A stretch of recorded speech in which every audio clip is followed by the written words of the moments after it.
توره تیاره او چوپه چوپتیا راخوره وه. په اسمان کې یو څه ستورو ته رڼا خوره کړې وه. هر لور ته د تورې تیارې واکمنې وه او موجوده نړۍ ته یې تور کفن اغوستی وو.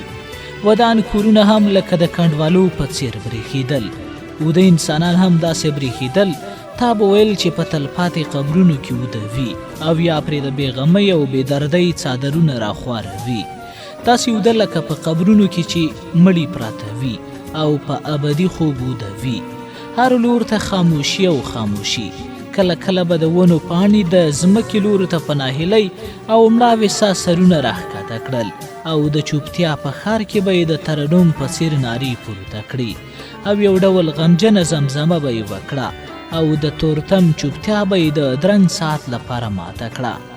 نن شپه له ونو څخه د پختکو او چینچڼو هغه وازونه هم نه تر غوږ کېدل چې د یوې مستې پیغلې د پاولۍ لرونکي قمیص په څیر به یې په مینو زړونو او غمجنو زړونو ته یو ډول هوسایي او آرام وربخه او د وده زړونو هوسونه به یې راپارول او د شرنګ شرنګ اواز به یې په مستو تارونو داسې انګازې خورولې لکه یوه مینه لیلا چې په سور او پاولیداره قمیص کې د خپل مین او د جانان ترڅنګ تیریږي او د خپل شوخ قمیص د پاولیو په شرنګار هغه له درانه خوبه راپاڅوي او د مینې له یو څو رازونو څخه یې خبره وي. غواړي چې خپل مین د وصال پر تخت ونازوي او د خپل مکر او غرور په دام کې راګیر کړي. خو نن شپه څه بل ډول شپه وه. ټول کائنات چوپه او خوبولې پراته وو پرته له یو لاروي چې د یوه نامعلومه منزل پر لوري روانو. هر لور ته یې په ناهیلۍ ناهیلۍ سترګې غړولې ګوندې لاره او منزل ته ورک وي او یا د یو شي په لټه راوتلی وي. په پښې له قدمونو یې د شګو میده څپرې کې یو خوا بله خوا بیلول او د کش کش اوازونو یې زما غوږونو ته لاره پیدا کوله. لاروي نور هم قدمونه ګړندي کړل او د چوپتیا او تیارې تر ښار لاندې د تلپاتې ودو او خوبولو انسانانو هدیرې ته پناه راوړه چې یو څوک مرستندوی او زړه سوانده پیدا کړي. غوښتل یې خپله ستونزه ورسره شریکه کړي او د خپل زړه حال ورته ووایي. دلته هم چوپه چوپتیا وه. بېشمېره د ادم زامن تر تورې تیارې لاندې د همیشه لپاره وده پراته وو.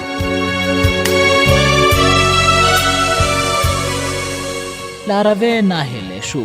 د قبر یوې غټې شناختې ته یې تکیه ووهله او د ناارامۍ او ستړیا یو څو اسویلي وکاږل. په یو ژور فکر کې لاړ. له سترګو یې بېدرېغه څو تړمې اوښکې په لمن راوڅڅېدې او څو دردېدلې زګیروي وکړل. ډېرو ژورو سلګۍ ونیو. په چوپه چوپتیا او تلپاتې وده هدیره کې یو ډول ازانګې خورې شوې. داسې ازانګې چې د هدیرې ټول خوبولي ولړزول. لاروی نور هم حیران شو. ګوندې په ویره او ماتم کې ورسره ټول هدیره شریکه شوه او یو څو غمخواري ملګري پیدا شول چې له ده سره خپل غم شریک کړي، ډاډ ورکړي او د زړه حال ترې وپوښتي چې دلته یې ولې پناه راوړې ده، څه لامل دی او ولې داسې آه او فریاد کوي؟ آیا په کوم تلپاتې وده پسې ژاړي؟ آیا کومه نږدې مینه لیلا ترې خفه شوې ده او زموږ لور ته یې پناه راوړې ده؟ او یا یې کوم بل نږدې څوک له لاسه ورکړی او د هماغې په لټه راوتلی؟ لاروی لا هماغسې زګیروی ونیولی و. سلګیو ټوله هدیره لړزوله. د قبرونو نیغې شناختې داسې برېښېدلې لکه له قبرونو چې ټول مړي راپورته شوي وي او د لاروي آه او فریاد ته یې غوږ نیولی وي. په اسمان کې یو څو کوچنیو ستورو له هماغسې تته رڼا شیندله چې د قبرونو پر سینه یې سپین کوچني کاڼي ځلول او یو ډول زیړ بخنه ښکلا یې وربخله. د قبرونو ترمنځ به هوا د ونو د ځینو ښاخونو څخه مړاوې شوې پاڼې راتویولې چې د لاروي له ژړا او انګولا سره به خپل اواز شریکوه او یو ډول غمجن ترنم به یې رامنځته کولو.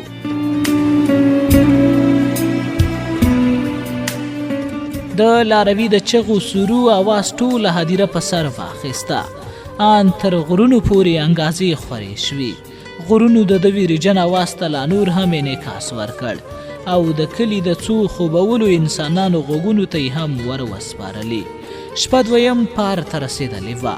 د کائناتو ځینې ډولونو هم په خپلو حرکاتو پیل وکړ د ونو له ځینو څانګو څخه د ځینو مرغانو اوازونه هم تر غوږو شول.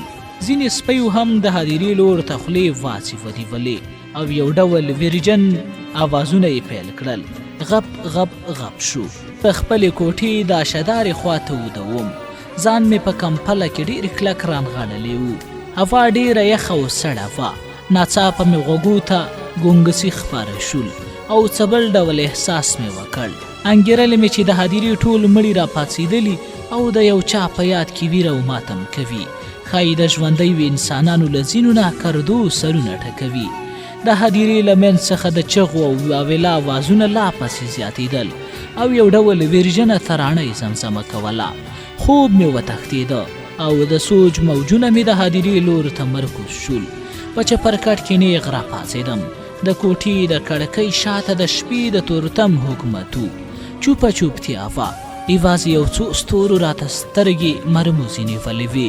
دیوالونو ته تورې تیارې تور کفنونه وراغوستي وو. په پښو کې مې یو ډول نالیدونکي خوځښت حرکت پیل کړ. پښې مې له کټه راوږدې کړې او په توره تیاره کې مې ځان د دروازې لور ته ورسوه. دروازه مې پرانیستله، لا په هماغه څیر تورتم و، خو د کائناتو له خزانې د ځینو ژوندیو موجوداتو فریاد او واویلاوې لا هماغسې پورته کېدلې. زړه مې سخت ټکان وخوړ. ډېر سخت وویرېدم. ګمان مې وکړ چې د هدیرې ټول مړي راوتلي دي او د حشر میدان ته سره راټول شوي او د الله تعالی سره د حساب کتاب لپاره فریاد کوي چې زموږ ګناهونه را معاف کړئ. په ډېر جرأت سره مې 2-3 قدمه دهلیز ته راوغځول او لکه د یو لیوني په څېر د انګړ لویې دروازې ته په ډاډ ډاډ راورسېدم. نه پوهېدم چې څه کوم او څه مې باید کړی وی. د دماغو په پرده پوخه کڅوړه مې ټول ویر او تورتم واکمن شوی و او ځان راته د وحشي په څېر برېښېده. د یو بې شعوره حیوان په څېر مې په توره تیاره کې د هدیرې لور ته مخه کړه. په ګړندیو قدمونو مې د دښتې ځینې کوچني کاڼي رغړول او د خپل بې منزله هدف پر لور روان وم. نه پوهېدم چې خوب وینم او که په ویښه دا حرکت کوم. هر یو کاڼی راته د ویرونکو بلاو په څېر برېښېده. خپلو قدمونو ته مې زور ورکړی و. نه پوهېږم چې په څومره وخت کې د خوبولو انسانانو همیشه او تلپاتې کورونو ته رارسېدلی وم. د قبر ولاړ کاڼي یعنې شناختې راته داسې څرګندېدلې لکه ټوله هدیره چې له درانه خوبه راپاڅېدلې وي او زما راتګ ته انتظار باسي. په زړه مې نور هم د ویرې تور ټغر راخور شو. یو قبر تر څنګ مې یو ژوی په خوځښت ولید. ډېره سخته ویره راباندې ځواکمنه شوه. ناڅاپه یې له خولې یو څو سوې چغې راووتې او ټولې هدیرې ته یې لړزش ورکړ چې په خپل انعکاسي اواز یې وخوځوله. په غونډیو کې یې ازانګې خورې کړې. د لاروي له خولې همدا اواز راپورته کېده: های زه وژونکی یم، های زه وژونکی یم، زه د کائناتو یو بدبخته زوی یم. مه ویرېږئ، زه ستاسې څخه د هیڅ شي هیله نه لرم. ښایي زما د ګناه کفاره به تاسې هیڅوک پوره نه کړی شئ او نه به راسره کومه مرسته وکړی شئ. زه د نړۍ د بدترینو انسانانو یو بدترینه څیره یم. تاسې ټول راپاڅئ او ما د هدیرې په کاڼو سنګسار کړئ چې د دې لوی ګناه بار زما له اوږو څخه سپک شي.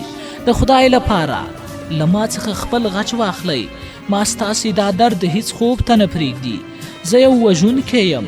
هله ژر شئ، ما د ځمکې تل ته دننه کړئ. په خوله کې مې لاړې وچې شوې. یو عجیبه شان عالم مې ولیده. دنیا راته ټوله بدله بدله ښکارېدله. پوهېدم چې پرته له ما او لاروي به نور دلته د ساویستلو هیڅوک نه وو. د یو قبر د پښو لور ته مې یو زیروح انسان ولیده. ببر ویښته، شړه پړه و لویه ږیره یې درلوده. ډېر سخت ویر او هیبت پسې واخیستم. ځان راته ډېر بې پناه او بې کسه احساس شو.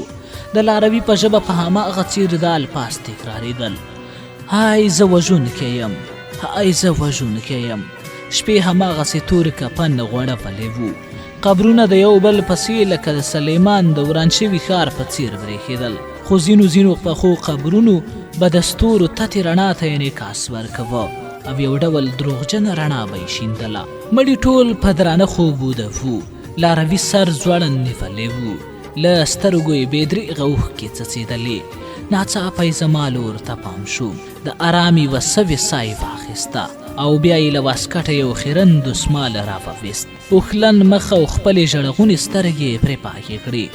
لاروی د یوه درنګ ساعت لپاره چوپ شو او بیا یې په دردېدلې الفاظو زما لور ته رازیاده کړه: راځه، څوک یاستئ؟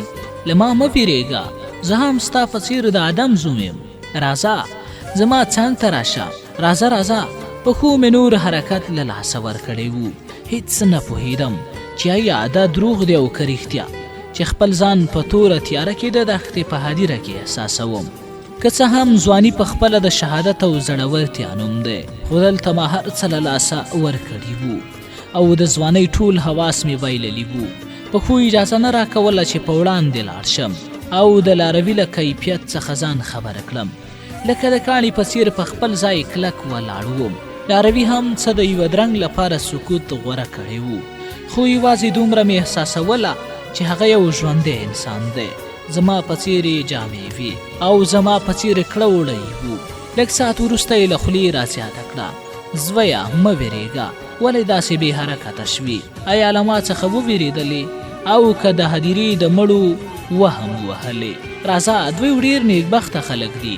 دوی د دنیا غمونو ته الوداع ویلی دی.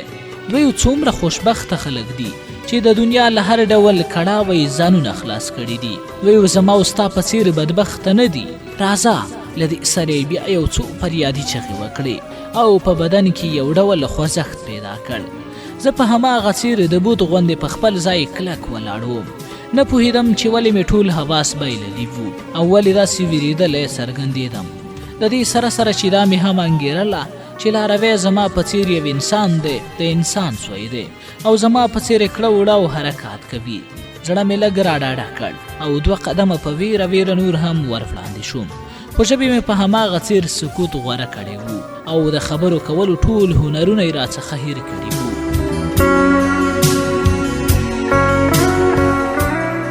داسې بې زړه بنیادم راڅخه جوړ شوی و چې د قدم په وړاندې کولو سره به مې زړه سل ځله ټوپونه وهل او لکه د پاڼې په څېر به رپېده.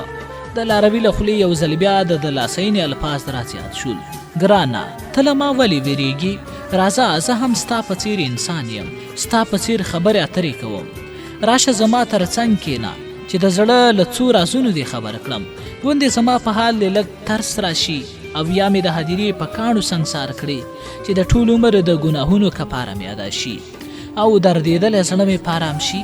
د هغې دې ځل خبرو مې لږ زړه ته د ارام ساه ور په برخه کړه او په ډاډه زړه یو څو نور قدم هم ور وړاندې شوم. خو لا هماغه څېر لکه د کاڼي په څېر نیغ ولاړ وم. په زړه کې مې پرې ډېر ترس راغلو. ښکاري چې یو مسافر راته څرګند شوی وي. ډېر زړه مې پرې وسوځېده. تر څنګ پروت لرګي ته مې پام شو. یو ځل بیا د فکرې په ښار وردننه شوم، خو بیا مې بل فکر خواته واړوه. ښایي تیزې هوا د یوه قبر جنډه راغورځولې وي او یا په بل فکر لاروي به نوموړي له کړه د سپیو او نورو څیرونکو ځناورو د شړلو او دفاع لپاره له ځان سره خوندي ساتلي وي. تر یو څه ساعته په هدیره کې بیا یو ډول چوپتیا راخوره شوه. هوا د ونو له ښاخونو وچې پاڼې په هماغه څېر راغورځولې چې د چوپتیا په فضا کې به یې لږ شانته خوږ ترنم لرونکي اواز رامنځته کړ. یو خوا بله خوا مې نظر واچوه. لا په هماغه څېر تورتم او خپلواکي وه. یو څو ستوري لکه د ناوې د ټیک په څېر په هماغه څېر تته رڼا یې خوروله. قبرونه هم په هماغه څېر یو پر بل پسې لکه د ورانو کنډوالو او یا د خوبولو د ښار په څېر برېښېدل. خو ځینې بیرغونه به د هوا په مرسته لږ په حرکت راغلل او یو ډول غمجن او سوځونکې ترانه به یې زمزمه کړه. شاوخوا ټوله سیمه قبرونو نیولې وه. ډېر حیرانوونکې او د ویرې څخه ډکه شپه وه چې 2 د آدم زامن پکې له یو بل څخه ویرېدونکي څرګندېدل او پر یو بل یې باور کم شوی و. ستورو په هماغه څېر د اسمان په پراخه سینه کې سترګکونه وهل او تتې شغلې کولې. د غرونو له لارې هوا لږه هم راتېزه شوه او داسې سلګۍ یې پیل کړې لکه یو ناهیلی مسافر او لارورکی چې په هدیره کې د کوم نږدې خپلوان قبر ته ورو ورو شاړي او سوی زګیروی کوي. د هدیرې په تورتم کې مې د یوه قبر پر سینه یوه ځلیدونکې رڼا تر سترګو شوه. ګمان کوم چې د کوم نازولي او شهید قبر و چې د شهامت او میړانې نښې پکې له ورایه څرګندېدلې خو یو غمجن لاروی چې پوهېده اوس مې د ژوند له تیندکونو ځینې د خلاصۍ وخت رانږدې شوی دی. په زیړ او دردېدلي رخسارونو یې د ستورو په تته رڼا او شړه هدیره کې د هیلو څو څرکونه لیدل کېدل او په وچو شونډو یې د ناهیلۍ ترخه موسکا خوره وه.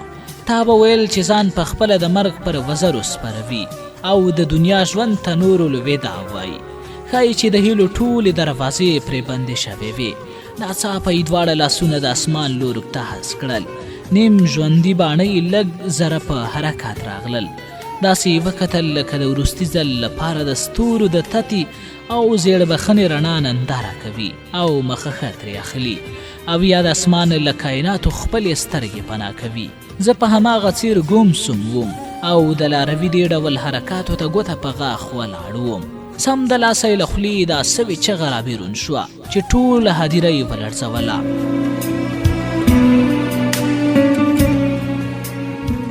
ای زما ښایسته و په زړه پورې مرګه، بیړه کوه او ډېر ژر راشه. زما دردېدلي روح ته تا ته بې حده اړتیا لري. زه له دې تلپاتې او نه خلاصېدونکې نړۍ ډېر ستړی او ناهیلی شوی یم. راشه زما مرګه، ما د ژوند له غېږې ژر واخله او ګوره ما د خوبولو انسانانو کور ته په همدې هیله پناه راوړې ده. زه له تا څخه هغه غوښتنه لرم چې زما د ضمیر یو پرده پوښ اواز دی چې شپه ورځ ورته د انتظاره شیبې رالنډوم. الله تلوار کوه، رادرومه، راشه راشه، زه نور پاتې نړۍ هېر کړی یم. زه یې د تنهایي کندې ته ورغورځولی یم. ژوند او پاتې مخلوقات نور ما ته هیڅ اړتیا نه لري. د خدای لپاره ما په خپله غېږه کې کلک ونغاړه او زما د غلوۍ احسان په سر واخله. په تته رڼا کې سوری یو ځل بیا په حرکت راغی. له خوځېدو سره سم زما پښو هم کمزوری همت پیدا کړ او په ډاډه زړه یې تر څنګ کېناستم. غوښتل مې چې ډاډ ورکړم او له دا ډول خبرو یې فکر بل خوا واړوم. ګوندې لږ فکر یې په ارام شي او د ژوند امیدونه او مړاوې هیلې بېرته راتازه شي. په مهربانه لهجه مې ورزیاته کړه: بابا جانا، دا ته څه وایي؟ ولې داسې ناهیلي څرګندوي؟ دې تورې هدیرې او د مړو ارواو کور ته دې ولې په دې شپه پناه راوړې ده؟ آیا له چا څخه خفه شوي یاستئ چې په دې شپه دې دلته تشریف راوړی؟ په لنډه یې ځواب راکړ: بچیه پرېږده، ما همداسې پرېږده. ما د یوازیتوب په دې ښکلې فضا کې همداسې ګوښه پرېږده. هیله در څخه کوم چې ما په خپل حال پرېږده. دوی څومره بختور خلک دي. د دې قبرونو تر شا یو ښایسته او ښکلی ژوند پروت دی. ما پرېږده چې د همدویو څنګ ته پناه یوسم، له دویو څخه بخښنه وغواړم. تر همدې خاورو د ځینې انسانان ما ډېر دردولي او ځورولي دي. زما شونډې لا تر اوسه د دویو په وینو سرې دي. زه یو ګناهګار انسان یم. په دې هدیره کې ځینې خوارځواکي او خوبولي انسانان لا اوس هم زما د سرکښۍ او ظلم څخه سرونه ټکوي. زویه لاړ شه، ځوانې دیده، ښه په ارامه ویده شه. ما خپلو غمونو ته یوازې پرېږده. خیر دی، هیله در څخه کوم، له دې ځایه لاړ شه.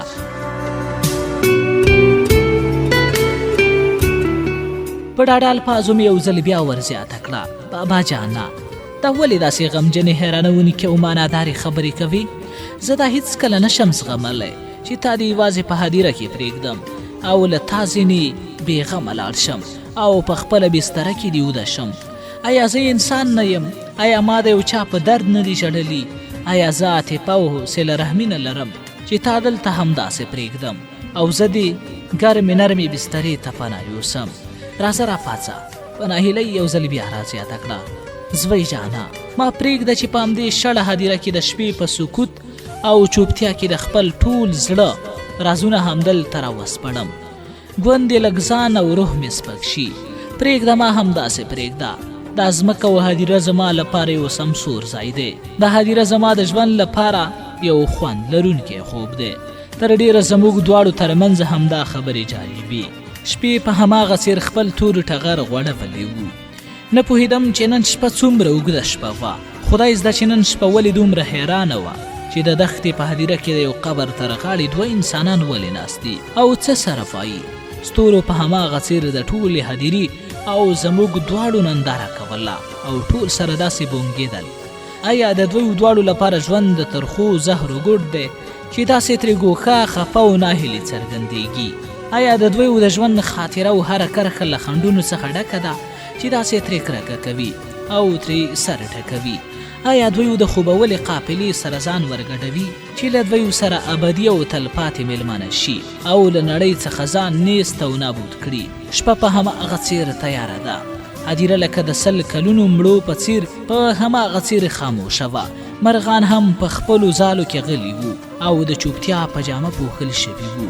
ځناور هم په خپلو کوډلو کې اوده او خوبولې پراته وو او تر څه ساعته یې خولې بندې نیولې وې. نه پوهېدم چې نن شپه ما او لاروي ته ولې شوګیر را په برخه وو او ولې نن شپه دومره اوږده او له درده ډکه شپه وه. نن شپه ولې دومره ویرونکې او وحشتناکه وه چې زه یې له خواږه خوبه د هدیرې ترمنځ د یوه زاړه قبر په غاړه د یوه لاروي سره مخامخ کړم. نن شپه زه ولې لکه د ماشوم په څیر له ځانه ناخبره وم. کله کله به د هوا د نریو څپو له امله د ونو پاڼې په رپېدو شوې او د ځمکې لوري ته به راوغورځېدې، یا به د کومې مرغۍ اواز سکوت ته ماتې ورکړه. سندره به یې پیل کړه او یو ډول فریادي ترنم به یې رامنځته کړ چې د دوو غونډیو ترمنځ په هدیره کې به یې ازانګې ایښورې کړې او زموږ تر غوږو به یې بېرته رابدرګه کړي. دا ځل مې هوډ وکړ، د زړه ویره مې د ځوانۍ په شهامت مغلوبه کړه او د لاروي زوړ او خیرن لستوڼي ته مې لاس ور اوږد کړ او په دلاسۍ نه مې راپاڅوه. له هغې وروسته مې لکړه ورسره راواخیسته او په ورانه او شړه هدیره کې مې د کور پر خوا را رهي کړ. داسې مې انګېرله چې لاروی په کشونو کشونو راکاږم او لکه د یو مجرم په څیرې په زور زندان ته کشوم. د تورتم له امله به مو د قبرونو پر سینه ځینې کوچني څپرکې رغړول او د غوړګو او کبلو ترمنځ مو لاره څیرله. نړۍ په هماغه څیره په خواږه خوب درنه اوده وه او ډېر ژور ورغلي وو. په تیندکونو د خپل کور دروازې ته راورسېدو. دروازه زما له راتګ وروسته په هماغه څیر وازه پرته وه چې تیزې هوا به یو خوا بله خوا حرکت ورکوه. په خاموشۍ سره په دروازه ور دننه شوم. لاروی مې هم له ځانه سره کور ته دننه کړ. د حجرې دروازه مې پرانیستله، چراغ مې روښانه کړ. له دې وروسته مې ورته 2 پستې توشکې جوړې کړې او تر شا مې ورته تکیه برابره کړه او بیا مې پرې یوه کمبله راخوره کړه. زړه مې غوښتل چې د کیفیت راز یې د ورځې رڼا ته پرېږدم، ګوند یې لږ ارام وکړي او څه تودوخه یې بدن ته حاصله شي. خو لاروی راته بیدار څرګندېده، داسې برېښېده چې د شپو له بیداریو او شوګیریو سره اشنا وي او یا یې د خوب سره کلکه دښمني اخیستې وي. هغه مې په حجره کې پرېښود، د خپلې خونې پر لور وغځېدم. میرمن مې راپاڅوله او د شپې له ټول کیفیت څخه مې خبره کړه. له هغې وروسته مې ورزیاته کړه، لینا جانې کومه ترکاري یا ښوروا لرو؟ میرمن لینا مې په نه سره ځواب راکړ. ورزیاته مې کړه په کور کې چې هر څه وي ډېر په بیړه یې تیار کړه چې ډېر سخت ځورېدلی او کړېدلی میلمه لرم. لوږې او شوګیر ډېر سخت په عذاب کړی دی. لینا ژر پاڅېده او یو کاسه شیدې په اور ګرمې کړې. له هغې وروسته مې په خپل لاس پکې ډوډۍ وړه میده کړه او په بیړه د حجرې لور ته روان شوم. یو کړېدلی او دردېدلی بنیادم د مخلوقاتو یو جنس زما په انتظار ناستو او د حجرې پاسنۍ چتې په یو ډول حیرانونکي او وحشتناک نظر سترګې مرموزې نیولې وې چې د ببرې ږیرې او ببرو ویښتو سوری د چراغ رڼا ته یې انعکاس ورکوه. چراغ هم د ده په مړاوې څېره نرۍ رڼا پاشله. په احترامانه الفاظو مې د لاس په مرسته نیغ راکېنوه او د بالښت لوري ته مې تکیه کړ. د شیدو کاسه مې ورته مخې ته کېښوده. لاروی تر یو څه ساعته خاموشه و او په یو ژور فکر کې تللی و. د حجرې له کونډ څخه مې لاس پاک او چلمچي راواخیستل. په اوبو مې ورته لاسونه پاک ووینځل. بیا مې له هغې وروسته ورزیاته کړه، بابا جانه وخوره، شوده دي، وخوره چې زړه ته دې لږه تکیه حاصله شي، یخني ده، ګوند دې پریشانه فکر دې راټول شي. په ناهیلۍ د کاسې لورو ته لاس راوږد کړ او بیا یې د یو ستړي اسویلي وروسته په خوراک پیل وکړ. څېره یې راته ډېره غمجنه او خواره څرګندېدله. غوښتله مې چې د ژوند په راز یې ډېر ژر ځان خبر کړم چې دا لاروی څوک دی، څه نوم لري، د کومې سیمې اوسېدونکی دی او ولې په دې یخه شپه کې د هدیرې لوري ته مخه کړې وه. د مخ په څېره کې بې اندازې خواشیني خوره وه. ډېره ستړیا یې حس کوله، ښایي چې د ډېر لرې ځایه یې پلي مزلونه راکړي وي. ساه یې بنده کېدله او په کمزوري همت یې له کاسې څخه مړۍ پورته کولې. له ډوډۍ خوړلو وروسته یې غم ځپلې څېره لږه راوغوړېده او له اوښکو ډکې سترګې یې وځلېدې. په اشاره یې راته د دسترخوان د ټولولو ویل. دسترخوان مې راټول کړ، څو نورې مړۍ مې په ډېر ټینګار پرې وخوړلې. له هغې وروسته مې ورته لاسونه پاک ووینځل او په لاس پاک مې ورته وچ کړل. ناڅاپه مې له سترګو خوب وتښتېده، ډېر لرې راڅخه لاړ. پوهېدم چې لاروي ته هم خوب نه ورځي او له شپو شوګیرونو سره عادت دی. له کټه مې یوه بله کمپله راواخیسته او تر څنګ مې ورسره په ارامه تکیه ووهله.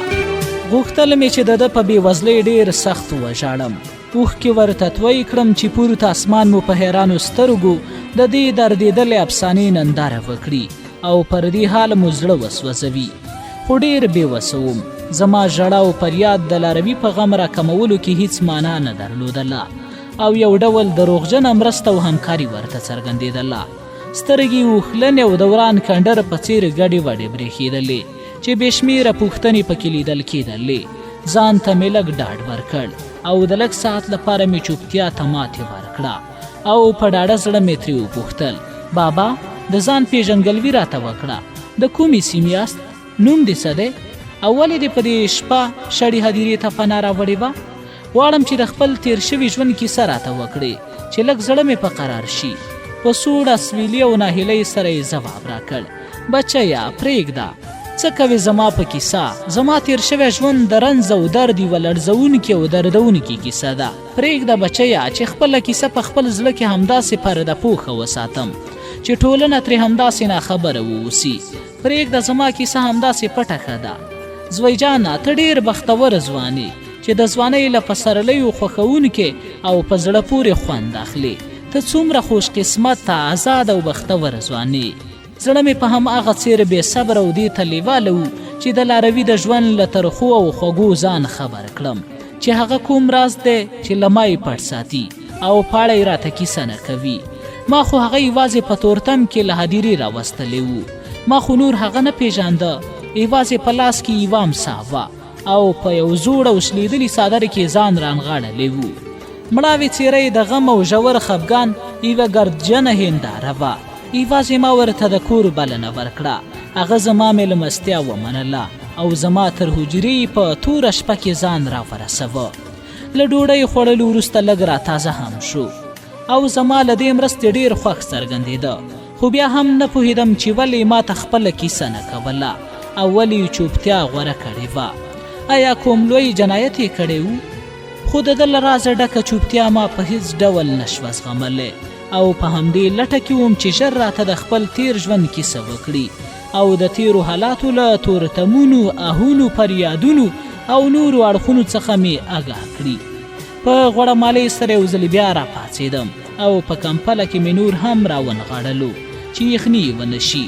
غوښتل مې څو چې یو ځل بیا د هدیرې لور ته راواړوم، ګوندې د همدې لارې کیسې ته لاره پیدا کړم او له پټ رازه خبر شم. په زړه سواندۍ مې ورته وویل، بابا جانه هدیره څومره یخه وه، له یخنۍ څخه مې ژامې رېږدېدلې. تا ولیدم لکه د بوت په څېر چې بې سده ولاړ وم، پښو او لاسونو مې کار نه شو کولی.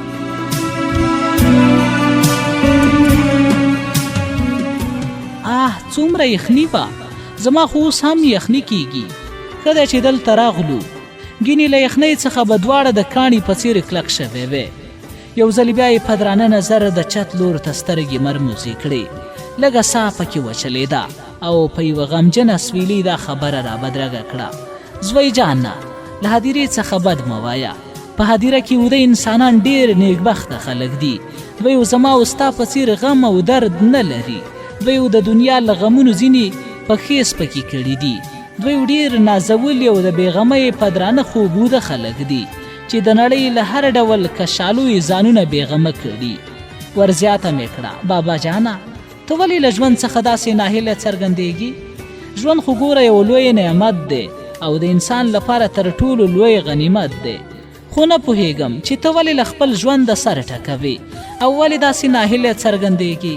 زما هدف او موخه همدا وه چې د فکر خواره واره موجونه یې اصل کیسې او پټ راسته راجلب کړم چې په همدې بهانه یې د تیر شوي ژوند یو څو بابونه راڅرګند کړم تر څو په زړه پورې مزه او عبرت ترې واخلم. رازیاته یې کړه، زوی جانه ژوند بې له شکه یو لوی نعمت دی، خو تر ټولو ښه او هوسا ژوند هغه دی چې په زړه سواندۍ او خواخوږۍ سره د انسانانو ترمنځ تیر شي. انسان ته د انسان په سترګه وکتل شي او د الله تعالی د هر ډول نعمتونو شکر پکې ادا کړی شي. د شکر بدله دا ده چې د هماغه یو خدای بندګي وکړای شي او په هر ډول هغه ته ځان تسلیم کړي. خو زه له دې ټولو نیکبختیاو څخه بې برخې پاتې شوی یم. زه یو بدبخت او بدترین انسان یم. غواړم چې ما هر انسان په کاڼو سنګسار کړي او د خپلو ظلمونو کړاوونو غچ راڅخه واخلي. پرته له دې نور په هیڅ شي زما ګناهونه نشي راکمېدلی. زه د نړۍ له بدبختیو ځینې یو بدبخته انسان یم. زما ځواني ستا په څېر خوندي او پاکه نه ده تېره شوې. که زه تا ته د خپل ژوند له حقیقتونو ریښتینې کیسه و څرګنداوی وکړم نو په همدې شپه به مې له خپل کوره وباسي او په ستغو سپورو به مې بیرته د هدیرې لور ته وشړي. ښایي چې ستا به راباندې هیڅ ترس را نه شي او په زړه کې به دې راڅخه نفرت او کرکه پیدا شي. زما د ژوند کیسه ټوله له ترخو او خنډونو څخه ډکه ده. ښایي ستا په خام فکر کومه بده اغېزه وکړي او زما په دلته راتګ چې تا پکې له ما سره ډېره مرسته وکړه بیرته پښیمانه نه کړي. په د لاسین او زړه سواندۍ مې ورزیاته کړه. نه بابا جانه، خدای دې نه کړي چې ستا په تېر ژوند کوم منفي عکس العمل ښکاره کړم. هیڅ خبره نشته، خپله کیسه دې پیل کړه. ډېره په مینه یورم. په یوه ترخه موسکا یې رازیاته کړه. ښه بچیه نو نه مې پرېږدي. یو ځل بیا مې ورته خپله غوړمالي وکړه. بابا جانه هیڅ خبره نشته، زه شکر انسان یم. ساینس مې لوستلی، د پښتو په غېږه کې رالوی شوی یم. په ډاډه زړه دې خپله کیسه پیل کړه. زه ورته په مینه غوږ دم. په کمپله کې ځان رانیغ کړ او د غاړې پر تازه کولو یې د خپل تیر ژوند کیسه پیل کړه. زویه، نوم مې خان دی. زه په ځوانۍ کې ډېر مشهور غل او بدکاره انسان تیر شوی یم. په ځوانۍ کې مې ډېر خلک دردولي او کړولي دي. ان چې په کلي او کوڅه کې به هېڅوک له ما په قرار نه وو او نه مې آرام ته پرېښودل. زما زړه د تیږې په څېر کلک شوی وو او په هیڅ چا یې ترس نه راتلو. ما د شپې په تیاره کې هېڅوک په آرام نه پرېښودل. که په هر شي به مې لاس بر شو هغه به مې ترې غلا کول. د همدې غلا په لاره کې له ما ډېر بېګناه انسانان هم وژل شوي دي. خو چې زما زړه د کاڼي وو په داسې پیښو مې کله ترس راتلو. ما ته ګناه، غلا، انسان وژنه، لار وهنه او داسې نورې بدکارۍ د ژوند د اسانتیا او عیش و عشرت مهم اسباب او توکي څرګندېدل او ډېر بېشانه خوند به مې ترې اخیسته. ما ته هم د لاروي د ژوند کیسې یو تریخ شان خوند راکړ. د دروازې په لور وخوځېدم او بیا مې ښه په زور سره بنده کړه چې په پوره ډول یې د ژوند ټوله پیښه واورم او یو څه عبرت ترې واخلم. ځکه هره پیښه او کیسه ځان ته یو عبرت او حکمت لري او د انسانانو لپاره ډېرې تجربې وړاندې کوي چې په راتلونکي ژوند کې په کار راځي او ګټه ترې پورته کوي. خان اکا یو ځل بیا غاړه تازه کړه او سکوت ته یې ماتې ورکړه. زوی جانه، څه به درته وایم؟ زما بدن او د بدن هره ټوټه ظلم، جبر، زورواکي او وحشیانه ګرځېدلې وه چې آرام به یې یوازې په غلا، لار وهنه، ظلم، زورواکۍ او انسان وژنه کې لیدل کېده. پرته له دې به زما ژوند نه تېرېده. د ډېرو لږو پیسو په بدل کې به ما بېځایه وینې تویولې او د خپلې ځاني ګټې او حرص په خاطر به مې په انسانانو میندې او میرمنې کونډې او بوري کولې. په دې کار کې به ما ته ځان ډېر زړور او باتور څرګندېده. په هره سیمه کې به زما د غلا، لار وهنې او انسان وژنې نغارې ډنګېدلې. های خان ډېر مشهور غل او زړور انسان دی. د ډېرو لوړو لوړو کلاګانو یې غلاوې کړي دي. انسان ورته هیڅ انسان نه څرګندېږي او نه یې څوک مخه نیولی شي. دې ډول خبرو به زما زړه ته نوره هم پیاوړتیا ورکوله. لنډه دا چې دا ناوړه کارونه زما دنده ګرځېدلې وه او شپه ورځ به په همدې لټه کې وم. ډېرې سرتورې پیغلې زما له لاسه بې پته شوي دي او ډېر ځوانان زما د ظلم او جبر له لاسه د ځمکې په تل کې پراته دي. زه د ژوند په خطرناکو لارو لکه د برېښنا په څېر تېرېدلم. زما د ظلم او جبر لاره هیڅ چا نه شوه نیولی. داسې ډېر د خندا محفلونه ما په ژړا بدلول. په ودان کور به مې د ویر او ماتم تیارې راغوړولې او له دې ډول کارونو څخه مې بېل شان خوند او مزه اخیستله. هینې تر دې چې ځمکه، غرونه، دښتې غونډۍ هم زما له ظلم څخه په امان نه دي پاتې او ډېرې مې ربړولې او ځورولې دي. د شپې په درنه او توره چوپتیا کې به چې ټوله سیمه د خوب د ښاپېریو په جزیرو کې ورګډه شوه، نو زه به د غلا پسې راووتم. د شپې تورتم ته به ډېر خوشحالېدم، ځکه خپل هدف او موخې ته ډېر په اسانه رسېدلی شوم. کله به چې په توره تیاره کې ټولو کائناتو شور او ځواک ته ماتې ورکړه او پر ځای به یې چوپتیا واکمنه شوه، دا وخت به زما په خو او وجود یو ډول وژونکی حرکت او خوځښت پیل کړ او د غلا او وهنو په هوډ به راووتم. زه په هغه وخت کې څومره زړور وم. کاش چې ما داسې هېڅ نه وی کړی. ولې به مې اوس دا دردېدلی وجود د ورځو ورځو ان تر کلونو کلونو د دردونکي عذاب وړ ګرځېدلو، او ولې به له دا ډول بدبختیو سره لاس او ګریوان کېدلم. خو نه، زه اوس هم له هماغه تورتم سره ملګرتیا لرم او اوس هم راته د ورځې رڼا وحشتناکه څرګندېږي.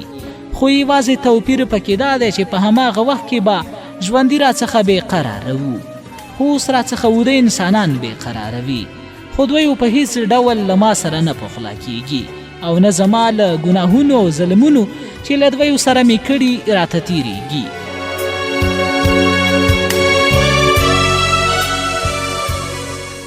زه ولې دومره بدبخته یم؟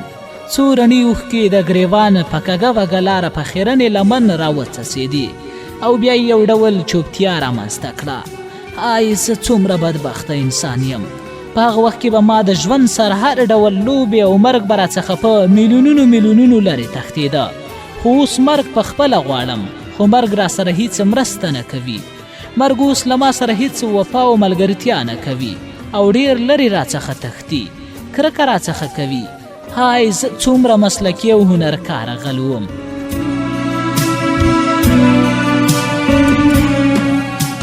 چې په تورتم کې به د لوړو لوړو کلاګانو تیرېدلم او د امن او بېغمۍ هر ډول دیوالونه به مې ماتول، خو اوس دومره واک نه لرم چې په خپل مرګ واکمن شم.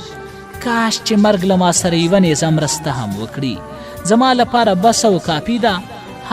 زما مرګ ولې دومره بې انصافه دی او ولې په ما خوارکي او بېوزله ترس نه راځي؟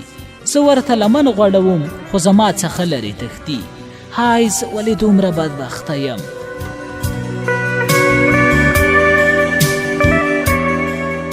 ښایي لامل به یې دا وي چې ما په ځوانۍ کې د مرګ پر وزرونو الوت کوه.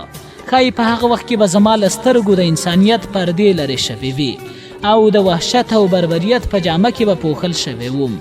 ښایي په هغه وخت کې به ما په مرګ پورې ملنډې وهلې. هره ورځ به مې خپل مرګ په خپلو سترګو لیده او د نوح د کشتۍ په څیره به مې ورسره زوروره مسابقه پر مخ وړله. ښایي په هغه وخت کې به له ما څخه مرګ بالکل هیرو، خو افسوس چې اوس راڅخه مرګ هره ورځ او هره ګړۍ خپل غچونه او ډول ډول بدلې اخلي او د اوسپنو په سیخونو راته شکنجې راکوي. هیڅ کله مې آرام ته نه پرېږدي. زه د دنیا څومره ګناهګار او بدبخته انسان یم چې زما خبرې زما په مرګ هیڅ اغیز نه کوي. په حجره کې یو ډول چوپتیا او وحشتناکه فضا رامنځته شوه. لاروي بیا د یو څو دقیقو لپاره سکوت غوره کړ. یو څو رڼې اوښکې بیا په لمن راوڅڅېدې او په خپل زور دسمال سره یې وچې کړې او سر یې ځوړند ونیو.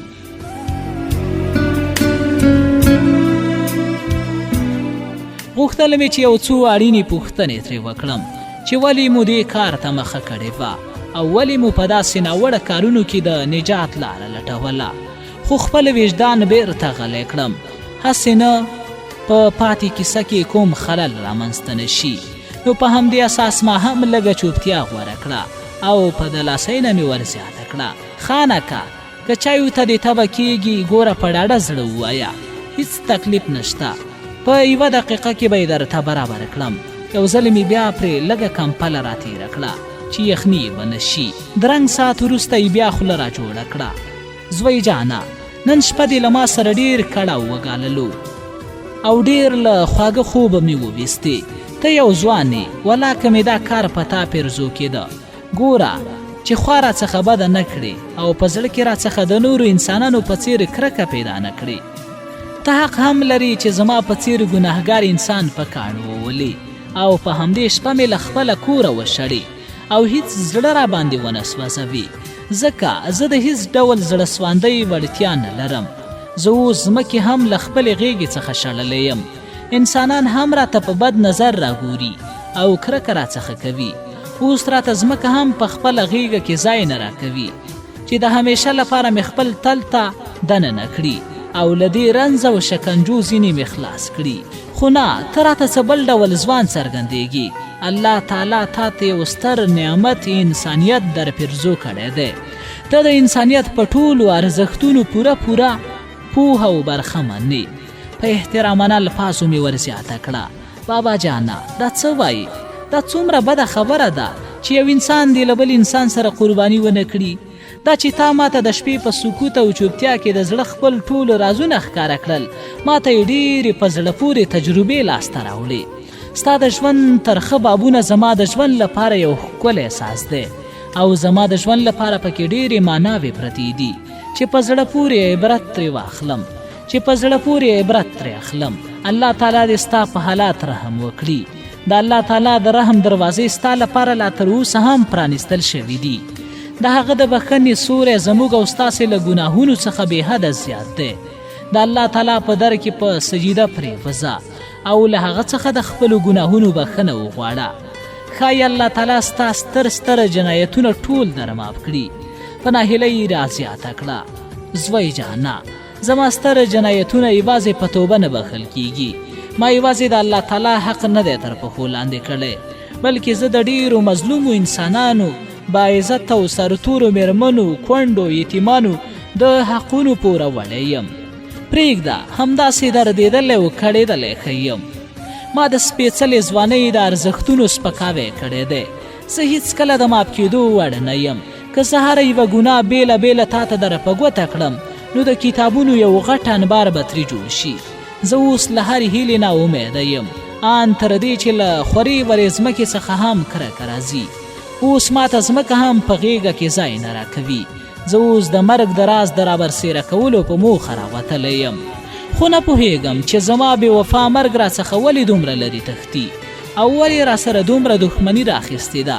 یو ځل بیا یې له سترګو څخه څو تړمې اوښکې راوڅڅېدې او په خړه او خیرنه لمنه کې ورجذب شوې. د یو درنګ ساعت لپاره یې بیا شور او ځواک ته ماتې ورکړه او یو ډول حیرانوونکې چوپتیا یې رامنځته کړه.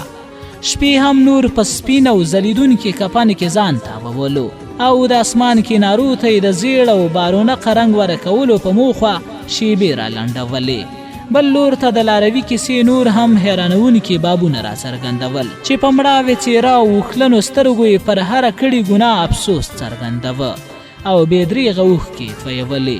خو افسوس چې د هیلې هره دروازه پرې رابنده شوې وه. ښایي چې د کائناتو څښتن ته ډېر ملامته څرګندېده. ښایي د لاروي ستر جنایتونه د بشریت د وینو د ویالو څخه جوړ شوي وو. ښایي الله تعالی به د جزا تر ورځې مهلت ورکړی وو. د درنګ ساعت وروسته یې په اوښلنو ژړغونو سترګو بیا رازیاته کړه. زوی جانا، زه به اوس تا ته کومه ګناه در یادوم. زما د کیسو ټول رازونه په هماغه هدیره کې تر ځمکې لاندې پراته وو. کاش چې دوی یو ځل بیا را ژوندي شوی وی، چې په ژوندونو مې ترې بښنه غوښتې وی، چې دا دروند بار مې له اوږو راسپک شوی وی. ښایي چې لږ یې پر ما ګنهګار لږ ترس او رحم راغلی وی چې الله تعالی د دوی سره د ظلم او زیاتي پر اساس زه څومره کلک او ټینګ نیولی یم. یو ځل بیا یې له سترګو په زار او قطار اوښکې روانې شوې.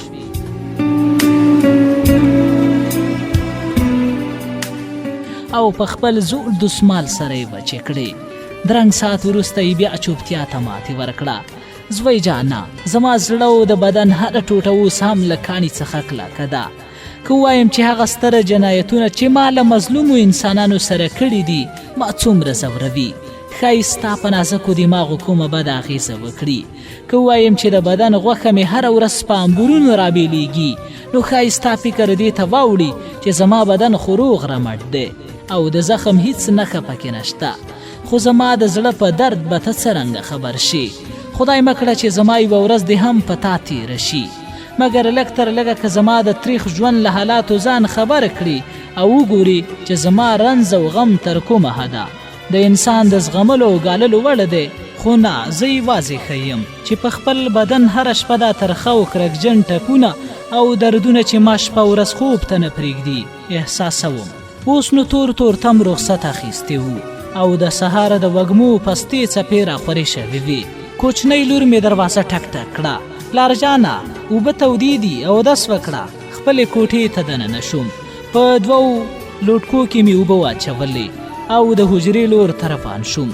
لومړی په خپله مې اودس وکړ، بیا مې خانکا ته د سر په اشاره وویل خانکا تودې اوبه دي، اودس پرې وکړه.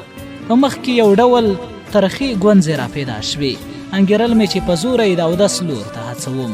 په ستړي او کمزوري همت را پاڅېده او خپله ګردجنه او خړه څېره یې په ګرمو اوبو سره لمده کړه.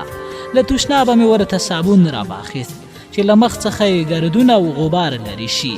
زه دننه د سهاره په لمانځه ودرېدم. له لمانځه وروسته مې دعا وکړه او د لاروي د کړکېچن حالات په اړه مې له الله تعالی څخه د سفارش غوښتنه وکړه. ښایي چې الله تعالی ورباندې رحم وکاندي او له دې تلپاتې دنیاوي عذابه یې ځینې وژغوري. خو د کائناتو لوی څښتن ترې هم بېزاره څرګندېده. څه وخت دمخه خانکا بېرته خپلې بسترې ته راستون شو. لاس پاک مې ورته راواخیست، مخ یې پرې وچ کړ. د لږ ساعت وروسته مې کوچني ورور چای راوړ او په یوه قاب کې ګرمه حلوا هم راوړه چې مېرمن مې په ډېر خوند جوړه کړې وه. نه پوهېږم چې د سهاره تازه او ښکلي نسیم د خانکا ستړې ورمنجن اهونه خوشحاله ساګانې او خوږې موسکاوې کوم لور ته اوړې وي. آیا دا به د هماغه کړېدلو، ځورېدلو او مظلومو انسانانو د خولې د اهونو او فریادونو لامل کوم چې د خانکا د ظلم او بربریت اوس تر خاورو لاندې اوده پراته وو؟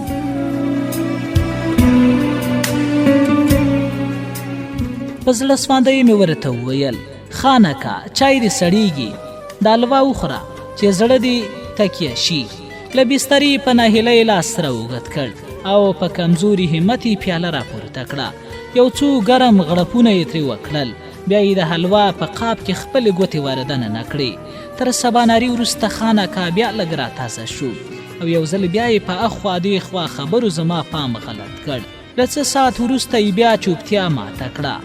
زوی جانه د هدیرې ویرونکي چاپېریال او د شپې د تورتم غمجنه فضا زما لپاره ډېر د آرام او ساتیری ځای و. زه له داسې ډېرو شپو سره اشنا یم ځکه ما ډېر تورتمونه او تورې شپې او خطرناک حالتونه له سترګو او پښو تېر کړي دي. زه د هدیرې په وحشتناکه منظره کې د ویرې هیڅ ځای نه ګورم. یو ځل بیا یې سترګې پر چاته مرموزې کړې او ویې ویل ای زما قبره، زما پر ډېرېدونکي بدمرغۍ او تلپاتې عذاب پورې ملنډې مه وهه. زه ستا سره دا منم چې ستا درنه غېږه زما د ژوند وروستی منزل دی. که زما جسد ورک کړي، ایره یې کړي، دا به ستا ډېر لوی احسان را سره وي. د خدای لپاره نور مې مه دردوه، د خدای لپاره. په بدن کې مې یو ډول لړزه راوچته شوه، بدن مې ورېږدېده او د لاروي د کرکجنو حالاتو تر سخت اغېز لاندې راغلم. په بدن مې ویره واکمنه شوه. هغه راته ډېر بې قراره څرګندېده چې له څو نورو رازونو یې خبره ولم. لمر هم د ټول عالم په سر یو ځل بیا زیړ بخن او ځلیدونکی کفن راخور کړ او د تور او خونړي کفن څخه یې ځان رابیرون کړ او د ځمکې فرش ته یې ښکلا ور په برخه کړه. 2 کټونه مې دیرې ته وښکل چې د لمر ګرم پیتاوې ته کینو. اوس لمر لږ راتود شوی و چې ګرم او نرمه هوا یې د بدن په هډونو ډېره خوږه لګېده. بل لور ته د خانکا د ژوند پاتې کیسې ته هم بېتابه وم. غوندې خپله کیسه بیا پیل کړي او له څو دردونکو حالاتو څخه مې خبر کړي. دا ځل مې هوډ وکړ چې ځینې مهمې دردونکې خاطرې واورم او د ژوند له ترخو پیښو یې ځان خبر کړم او له څو رازونو یې آګاه شم. په ناهیلۍ مې ورته وویل خانکا دا خو منم چې تا په ځوانۍ کې ډېر ظلمونه کړي، خو هغه کوم ستره جنایت او ظلم و چې ته پرې اوس هم پښیمانه یې او په زړه کې دې ورته زړه سواندي راغلي وي. یو ځل بیا یې سر زنګنونو ته ښکته کړ او ډېر په لرو سوچونو کې لاړ. د لږ ساعت وروسته یې رازیاته کړه زوی جانه ما هم غوښتل چې همدې موخې ته راشم چې تا هم همدې راز کې له ځان سره شریک کړم. بېګا شپه چې زه د کوم قبر پښو ته ناست وم په دې قبر کې یو تر خاورو لاندې پروت دی، یو دردېدلی انځور او ځورېدلې څېره تر خاورو لاندې اوده ده. زما د ګناهګار او بدبخته انسان لاسونه لا اوس هم د هغې په وینو سره دي او د وینو بوی ترې راځي.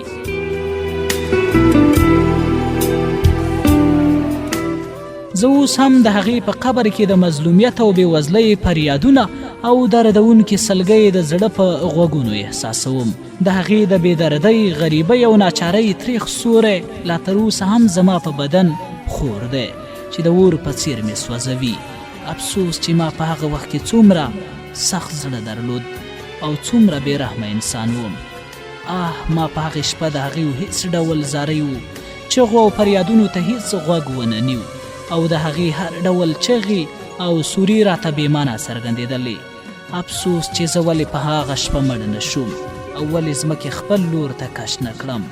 کاش چې له دې وړاندې راته د مرګ پرښتې وزرونه غوړولی وی او له دې دردونکي او غمجنې شپې له ستر او عظیم جرم څخه یې ژغورلی وی. کاش چې په هماغه ورځ زما مرګ زه په خپله لمنه کې رانغاړلی وی او په ځمکه یې دننه کړی وی. کاش چې زه له دې پیښې وړاندې خاورې ایرې شوی وی. ولې به مې دومره ستره او عظیمه ګناه کوله او ولې به په داسې تلپاتې عذاب اخته کېدلی؟ افسوس چې په هغه شپه د دې دردېدلې مېرمن او د هغې د پیغلې لور چغې او فریادونه ما د خشاکو په څېر تر پښو لاندې کول او لکه د شاتو په څېر مې ترې خوږ شان خوند اخیسته. خدای زده هغه دوه مظلومې سرتورې څوک وي چې له هماغې راهیسې زما خوب او ارام اخیستی او په هر ډول شکنجو راڅخه د روح بیل بیل تارونه راشکوي او د اور په سکروټو مې وریتوي. افسوس چې د هغې شپې پیښه یادول راته اوس هیڅ ګټه نه لري. د هغې یادولو اوس زما لپاره څه پکار؟ هغې اوس په درانه خوب ویده دي. راڅخه مه پوښته چې ما په هغه شپه ولې د هغې فریاد وانه اورېدلو. په هغه دردونکې شپه چې د هغې سوي کړیکې د کائناتو څښتن او د اسمان پرښتو واورېدې. خو ما ظالم او جابر د دویو له اوښکو بیل خوند اخیسته. په هغې شپه زما زړه او بېرحمه عرفه د هغې په درد ولې ونه دردېدله؟ ما په هغې شپه د هغې پر بېوزلۍ ولې ملنډې وهلې؟ دا څومره دردېدلې او سرتورې مېرمنې وې چې د هغې د پښو تر قدمونو لاندې الله جنت جوړ کړی و، خو ما یې هېڅ پروا ونه ساتله. په هغه شپه د هغې پیغلې بدن زما له وحشته داسې رپېده لکه په توره تیاره کې چې د ستورو تتې رڼا ته د یو چا سوری رپېږي. په هغې شپه د دویو په غریبۍ ځمکې او اسمان هم وژړل، خو ما یې هېڅ پروا ونه کړه. په زار او قطار یې له سترګو اوښکې راڅڅېدلې او په ګڼه او ببره ږیره کې ورجذب کېدلې. ومې لیدل چې زه هم ورسره ژړغونی شوې وم او په اوښکو تویولو کې ورسره پوره شریک وم. له یوې اوږدې چوپتیا وروسته یې بیا خپله خوله په خبرو راخلاصه کړه. زوی جانه، زما د لویو ګناهونو هیڅ شمار نه کیږي. ډېر بېځایه وینې مې توی کړي دي. د همدې ناوړه کارونو په بدل کې ډېر ځله د زندان تر تنبو شاته پاتې شوی یم، خو له خلاصېدو وروسته به مې بیا خپل غلا ته مخه وکړه، ځکه زه یو مسلکي او عادتي غل وم. له خپل عادت څخه مجبوره وم. په توره شپه کې به چې د یوې کلا په ورختو کامیاب شوم او د خپلې موخې وروستۍ پایلې ته به ورسېدم، ډېر د خوشحالۍ احساس به مې کوه. د ورځې په رڼا کې به مې د کلا څښتن افسوس څرګندوه. ما به د دویو پانګه غلا کړې وه، د مېرمنو د پوزې پیزوان او د هغې د لاسونو بنګړي به مې غلا کړي وو. د کور څښتنان به ډېر خواشیني او خفه وو، ځکه ډېر شته به یې له لاسه ورکړي وو. خو ما د دویو له خفګان او خواشینۍ څخه په زړه پورې مزه اخیستله او ځان به راته یو بریالی او خوشبخته بنیادم احساسېده. ډېر مسافر او لارویان مې په لاره کې لوټ کړي دي او بېنوا تش لاس مې کور ته استولی دي. یوه شپه د غلا په موخه راووتم. هر لور ته چوپه چوپتیا او تیاره واکمنه وه. انسانان په خپلو خونو کې بې خبره او اوده پراته وو. داسې چوپه چوپتیا وه لکه په 100 کلنه هدیره چې تېرېږم. ما هم خپلو قدمونو ته زور ورکړی وو او د شپې په تورتم کې د خپل منزل پر لور ځغلېدلم. په لاره کې راسره یو ژور فکر راپیدا شو. خدای ګوښانه، لکه چې نن شپه دې تشه لاړه، ګوندې هیڅ شی په لاس در نه شي. توبه، په هغه وخت کې زه څومره ناپوهه او بدبخته وم. هغه دا چې بیا مې هم د خپل شپې ارمان نیمګړی نه کړ. د الله تعالی په کور وردنه نشوم. په جومات کې دننه توره تیاره وه. په تاخچو کې د الله تعالی قرآن او د کوچنیانو سپارې ایښې وې. د محراب ترڅنګ مې په لاټین سترګې ورخښې شوې. لاس مې ورتېر کړ او په بې پروایي مې له ځان سره راواخیست.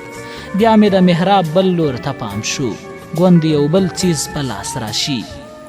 زه په هغې وخت کې ولې دومره شرمېدلی او بې پروا غل وم چې د الله تعالی له کوره هم حیا رانغله او غلا مې ترې وکړه.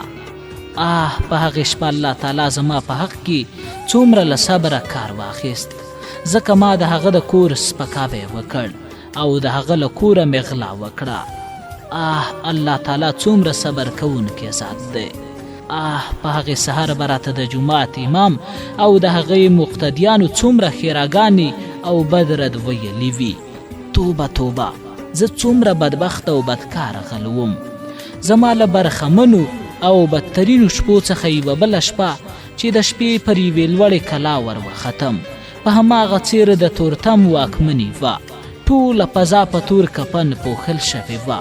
په ډېر تخنیک یې د منځ حویلۍ ته ورسېدم او په یوه غوجله ور برابر شوم. 2 غواوې، 2 قولبهي غوایان او 2 واړه خوسي مې په ډېر هنر سره له موږیو راخلاص کړل او بیا د کلا لویې دروازې ته راغلم. زه په هغې وخت کې څومره زړور وم چې همیشه به د مرګ پر وزرو ورسپور وم او د کور د ټولو انسانانو سترګې به راباندې پټې شوې وې. په ډېرې زړورتیا سره مې دروازه پرانیستله او څاروي مې په ډېر خیال او هنر ترې رابیرون کړل. ناڅاپه د یوه قولبهي غوایي ځنځیر د کلا په لویه دروازه کې ښخ شو چې یو ډول لوړ اواز یې رامنځته کړ. له اواز سره سم له یوې خونې 2 کسان راووتل چې وسله هم ورسره وه. خو زه هم یو مسلکي او هنرکاره غل وم چې هیڅکله به تش لاس نه ګرځېدلم، خو بیا هم په زړه مې ویره راننوته. څاروي مې پر ځای پرېښودل او یو لوري ته په منډه شوم. د کور څښتنان هم تر ډېره راپسې وو. د شا له خوا یې راباندې ډزې وکړې. ډېر په هنر سره مې پروت وکړ او مقابل لوري ته ما هم پرې ډزې وکړې. له ډز سره سم یو کس په ځمکه راپرېوت او په سرو وینو کې مې لید پید کړ. په سبا سهار یې د کلي خلکو جنازه پورته کړه او تر ډېره زما په حق کې ښېراوې وکړې. کاش چې زه په هماغه وخت کې مړ شوی وې. ولې به مې دومره عظیم ګناهونه کول او ولې به په داسې بېځایه وژنو او وینې تویولو اخته کېدلم. زه چې په ځمکه یو بې سرپرسته انسان وم، د ځمکې هر ځای او هره سیمه زما استوګن ځای وو. زما مهم ځایونه د قافلو لارې د شپې تورتمه واکمنې وه چې ما به پکې خپل منزلونه لټول او د بېګناه انسانانو کورونه به مې ورانول او د دوی وینه به مې بې ځایه تویوله.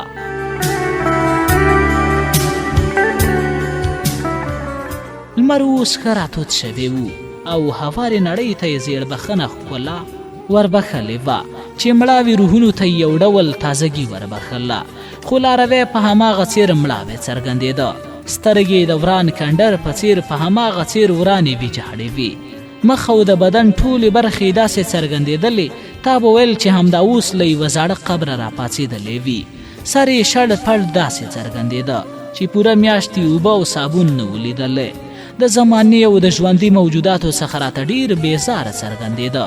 پټ په زړه کې مې د ده په دې کارونو امان وغوښتو. په زړه کې مې د کرکې یوه کړیکه راوچته شوه. له بدنه یې راته د بېګناه انسانانو د وینو ډېر سخت بوی راغلو. نږدې و چې بېهوشه شم، خو خپل حواس مې بېرته راژوندي کړل او فکر مې بله خوا واړوه. یو ډول ژړغونی بنیادم راڅخه جوړ شو. نږدې و چې چغې ووهم او په زوره زوره وژاړم، خو څه وکړم، ډېر بېوسه و ناتوانه وم. او بل د لاروي د دې کارونو په وړاندې قانون هم بېمعنه او بېمطلبه څرګندېده، ځکه قانون هم ړوند و، چارواکي هم ټول ړانده وو، هر لور ته فساد او فسادو، بېځایه وینې تویېدلو او داسې نور. ما به اوس د لاروي سره کومه دوسیه څېړلی وی، که څه هم هغه په ډاډه زړه په ټولو جرمونو په خپله اعتراف کړی وو، خو زما له سترګو چې اوښکې تویېدلې، یوازینۍ موخه یې دا وه چې لاروي څومره سخت زړه درلود چې په هیڅ چا یې زړه سواندي نه درلوده. بل لور ته د هېواد په ړانده قانون ژړېدم چې ولې یې مخه نه شوه نیولی. او ولې داسې جنایتکاره خلکو ته پیاوړتیا ورکوله. خو افسوس چې پرته له خواشینۍ مې نورو د هیڅ شي توان نه درلود. غوښتل مې چې نورې له کیسې هم تیر شم او د اورېدلو معذرت ترې وغواړم. خو هغه پیښې ته ډېر بې صبره وم چې لاروي راته په نیمایي برخه کې پرېښي وه. تر څه وخته پورې مې ځان پخوا دېخوا کارونو ورغلط کړ. لږه شیبه کور ته دننه شوم. د لاروي پیښو ډېر سرسانده او بې صده کړی وم او په زړه یې راته یو ډول تورتم راخور کړی و. خپلې کوټې ته دننه شوم. مېرمن مې کوچنیانو ته جامې بدلولې. زما په ننوتو یو ډول چوپتیا څرګنده کړه. بیا یې زما مړاوي او اوړېدلې څېرې ته راوکتل او په ناهیلۍ راته ویل: سړیه، لکه چې بېګا شپه دې ټوله په ویښه تېره کړه، سترګې دې ډېرې بې خوبه شوي، مسافره دې څه کړ؟ درڅخه رخصت شو که په دیره کې دی؟ په مړاوې څېره مې ځواب ورکړ: لینا جانې، څه به درته وایم، دې مسافر خو زما زړه را خراب کړ. ډېرې دردېدلې کیسې راته وکړې. ډېر جابر او ظالم سړی دی، خو څه وکړم، اوس راپېښ شوی میلمه دی او زموږ کور ته یې پناه راوړې ده. میلمانه څوک له خپلو کورونو شړلی شي؟ الله تعالی دې ورته بخښنه وکړي. ډېر بدبخته انسان دی. د سهار لمونځ یې هم ونه کړ، یوازې مخ لاسونه یې ووینځل. افسوس د دې لاروي په حال. لیونی خو هم نه دی، ښه هوښیارې او معنادارې خبرې کوي. خو څه ووایم چې ولې دومره بدبخته دی؟ یو انسان خو باید د بوډاوالي په مرحله کې ډېر پرهیزګاره وي او نورو ته په نیکو کارونو امر وکړي. خو دا څه بل ډول بوډا دی چې له دین او مذهب څخه ډېر لرې پاتې شوی دی او ډېر ګناهګار راته څرګندېږي. بیا مې ورزیاته کړه: لینا، زه بېرته دیرې ته ځم. یو چاینک چای رادم کړه او ماشومانو ته یې ورکړه چې دیرې ته یې راوړي. د دې سره سم بېرته له کوره راووتم. لاروی په هماغه حال ګوم سوم ناست و. سلام مې پرې واچوه او د میلمه پالنې په خاطر مې ورزیاته کړه: خاناکه، خفه شوي خو نه یاستئ؟ په یوه ترخه خندا یې رازیاته کړه: نه زوی جانه، له تا به ولې خفه کېږم؟ ته یوازینی انسان چې زما د احساساتو درناوی دې وکړ او له ما سره د قیمتي وخت ضایع کړ. بېګانۍ شپه، ستا څخه ډېره خوږه خاطره لرم چې تر مرګه به راڅخه هیره نه شي. زوی جانه، تا پر ما ډېر احسانات او منتونه راواچول. ستا څخه ډېر منندوی یم.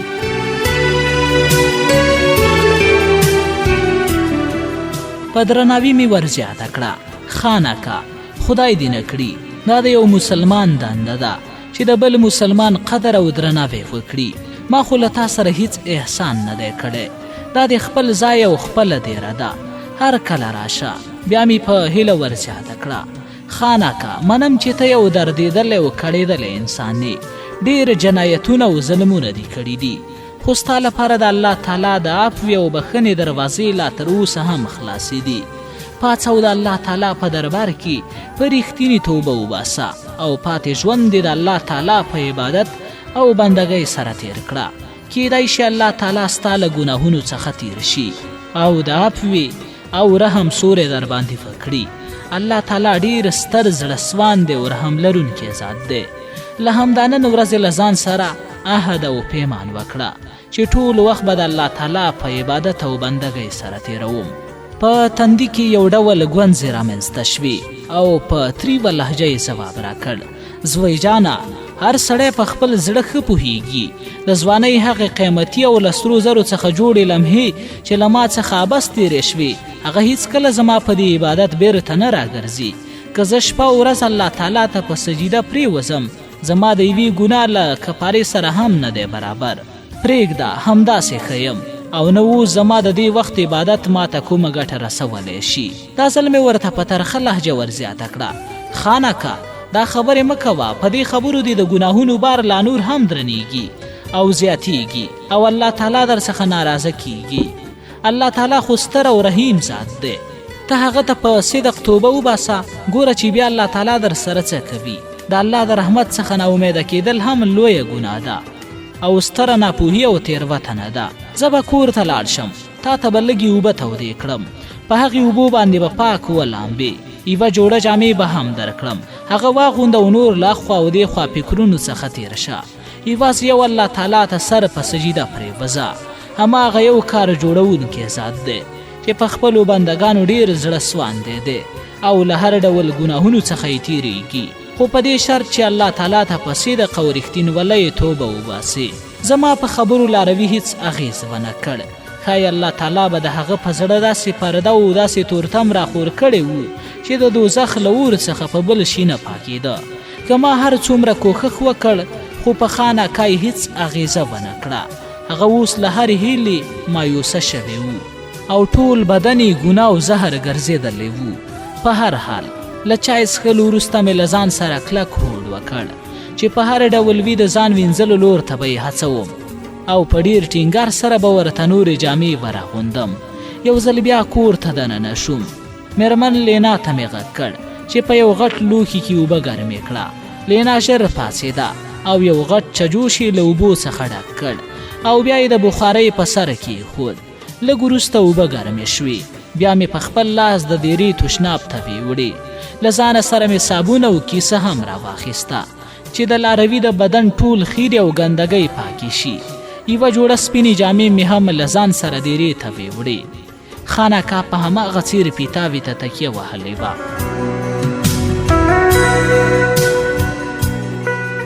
پر بدن یو ډول دردونکی خمار راښکته شوی و. په درناوي مې راپاڅوه او ورزیاته مې کړه.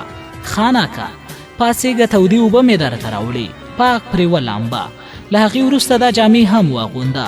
خولۍ او څادر یې هم ډېر خیرن شوي وو چې د میاشتو میاشتو ان تر کال کال خیرې پکې له ورایه څرګندېدل. دا کار مې خانقاه ته ډېر سخت مرګونی تمام شو. داسې مې انګېرله لکه په زور چې محبس ته کشوم او د کلونو کلونو د ګناهونو غچونه ترې اخلم. په تریو الفاظو یې رازیاته کړه: زوی جانه، ما په خپل حال پرېږده، ولې مې په زخمونو مالګې دوړوي؟ آیا دا اوبه او پاکې سپینې جامې زما په حالاتو کې بدلون راوستلی شي؟ آیا له دې وروسته ما ته شرم او حیا نه راځي چې په دې وخت کې د الله تعالی در ته په زارۍ ودرېږم؟ حال دا چې سره زر ځواني مې په خپل لاس ورانه ویجاړه کړې ده. پرېږده همداسې ناولی او کړکېچن ښیم، خو زه هم له خپل هوډ او ټینګار څخه نه وروسته کېدم، تر دې چې په ډېرې ټینګار مې لامبلو ته چمتو کړ. کیسه او صابون مې په خپل لاس ورکړل او خیرنې جامې مې له ځان سره کور ته دننه کړې چې لینا یې پاکې ووینځي، ځکه دا د یو ناهیلې او دردېدلي مسافر او ګناهګار لاروي جامې وې چې الله تعالی یې په وینځلو او پاکولو کې ډېر زیات اجرونه او ثوابونه خوندي کړي وو. لینا هم پاڅېده او هیڅ زړه بدی یې څرګند نه کړ. څه اندازه اوبه یې نورې ګرمې کړې او د جامو وینځلو ته یې ځان وزګار کړ. زه بیرته دیرې ته راووتم. خانقاه په تشناب کې ځان وینځلو. په یو سوچ کې ډېر ژور لاړم. د کائناتو د هر ډول رنګونو څخه مې بېساری خوند واخیست. الله تعالی ته مې لاسونه پورته کړل او د هغه په بې شمېره نعمتونو مې د هغه شکر ادا کړ.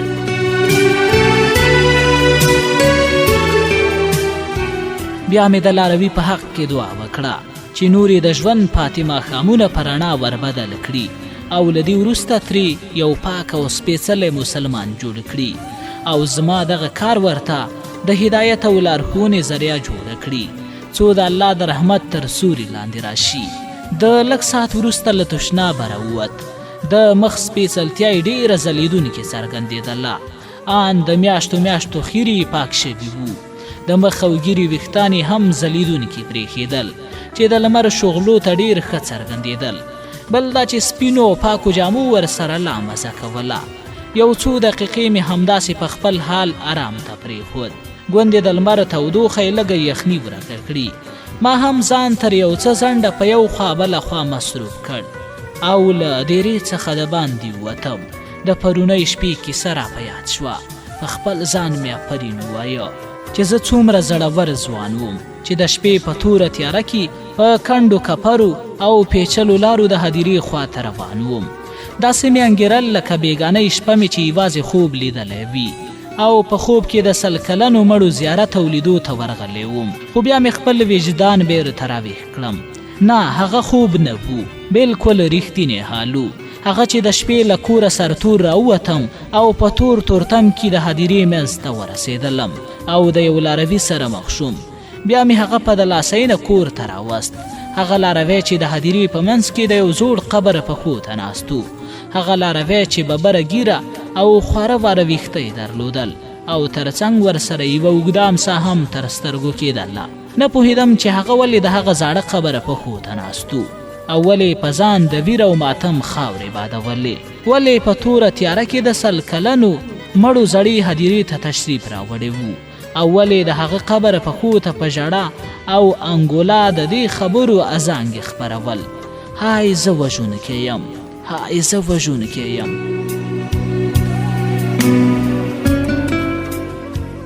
ناڅاپه مې په زړه کې یوه کړیکه راپورته شوه، بدن مې ورېږدېدو.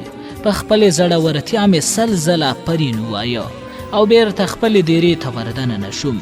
خانکه په هماغه څیر د لمر زیړ بخنې ښکلا او اراموونکې تودوخې ته تکیه وهلې وه. ببر ویښته او اوږده ږیره یې ډېره پړقېدونکې او ځلیدونکې برېښېده او سپینو جامو یې په خاورو خړ پړ بدن ته لا نوره ښکلا هم وربخلې وه چې ډېرې ښې ورسره برېښېدلې. په ورین تندي مې ورزیاته کړه، خانکه پاکي څومره لوی نعمت دی، بلکې پاکي د ایمان یوه برخه ده او ګوره څومره پاک او ښکلی څرګندېږي. الله تعالی دې وکړي چې روحاني پاکي دې هم زړه ته لاره پیدا کړي او د الله تعالی رښتینی بنده در څخه جوړ شي. ایا همداسې نه ده؟ دا ځل یې د مخ ګونځې ورکې شوې وې او د مخ په کاسه کې یو ډول حیرانوونکې او غمجنه مسکا څرګندېدله. ښایي په زړه کې د امید او هیلې شمه بله شوې وي، داسې شمه چې د الله تعالی د عرفان په نور روښانه وه. په ډاډه زړه یې په دې خبره بدرګه کړم، زوی جانه خدای دې نور هم ودان او ویاړلی لره. ستا د یوې شپې مرستې زه ډېر احسانمنه کړم او زما په زړه کې دې د هیلو غوټۍ رازرغونې کړې. که څه هم زه د نړۍ یو بدبخت او تېروتلی انسان وم چې هر ډول جنایتونه مې په خلاصه سینه او ډاډه زړه ترسره کړي وو، ان چې له هغه مخامخ غره څخه هم زما جرمونه او ظلمونه زیات وو. خو ستا په دې نرمو خبرو مې اوس ډېر بدلون ومونده. تا مې سخت او له تیږې څخه کلک زړه ډېر رانرم کړ او په ما کې د ډېر توپیرونه رامنځته کړل. زما بدن دې په ګرمو اوبو راپاک کړ او د پریښتو په سپینه جامه دې وپوښتلو. له ما څخه دې اوس یو انسان جوړ کړ او په همدې یوه شپه کې دې د انسانیت ټول هنرونه رازده کړل. زه ستا د احسان ډېر پوره وړی یم. زړه مې له خوشحالۍ څخه په ټوپونو شو او د الله تعالی شکر مې یو ځل بیا ادا کړ. په دلاسۍ نه مې ورزیاته کړه، خانکه الله تعالی دې ستا په حالات رحم وکړي. الله تعالی دې له ګناهونو داسې پاک کړه لکه همدا سپینې جامې چې دې اغوستې دي. خدا واوره چې له همدا نن ورځې پوره عزم او اراده وکړه چې پاتې عمر به د الله تعالی په عبادت او بندګۍ تېروم او د خپلو ګناهونو بخښنه به ترې غواړم. د الله تعالی د رحم او کرم سوری زموږ له ګناهونو څخه بې حده زیات دی.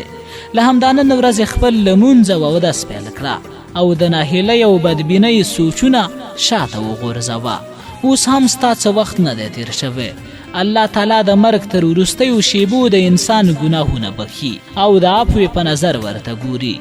هغه ذات په خپلو بندګانو ډېر مهربان او زړه سواندی دی او د بندګانو په توبه او پرهیزګارۍ ډېر خوشحالیږي. هغه زما خبرو ته ډېر ټینګ غوږ نیولی وو او له سترګو یې بېدریغه اوښکې تویېدلې. لیدل مې چې ځان ورته ډېر ملامت څرګندېدو او په خپلو ترخو خاطرو ډېر پښیمانه وو. له ژړغونو سترګو یې قطار قطار اوښکې تویېدلې. ببره او ګڼه ږیره یې له اوښکو لمده برېښېدله چې له ورایه پکې د خواشینۍ نښې څرګندېدلې. په ژړغونې غږ یې رازیاته کړه، زوی جانه ما وبخښه، زما سره دې ډېر تکلیف وګاللو. زه ستا ډېر پوره وړی شوم. ښایي چې بیا زما او ستا لیدل سره ونه شي.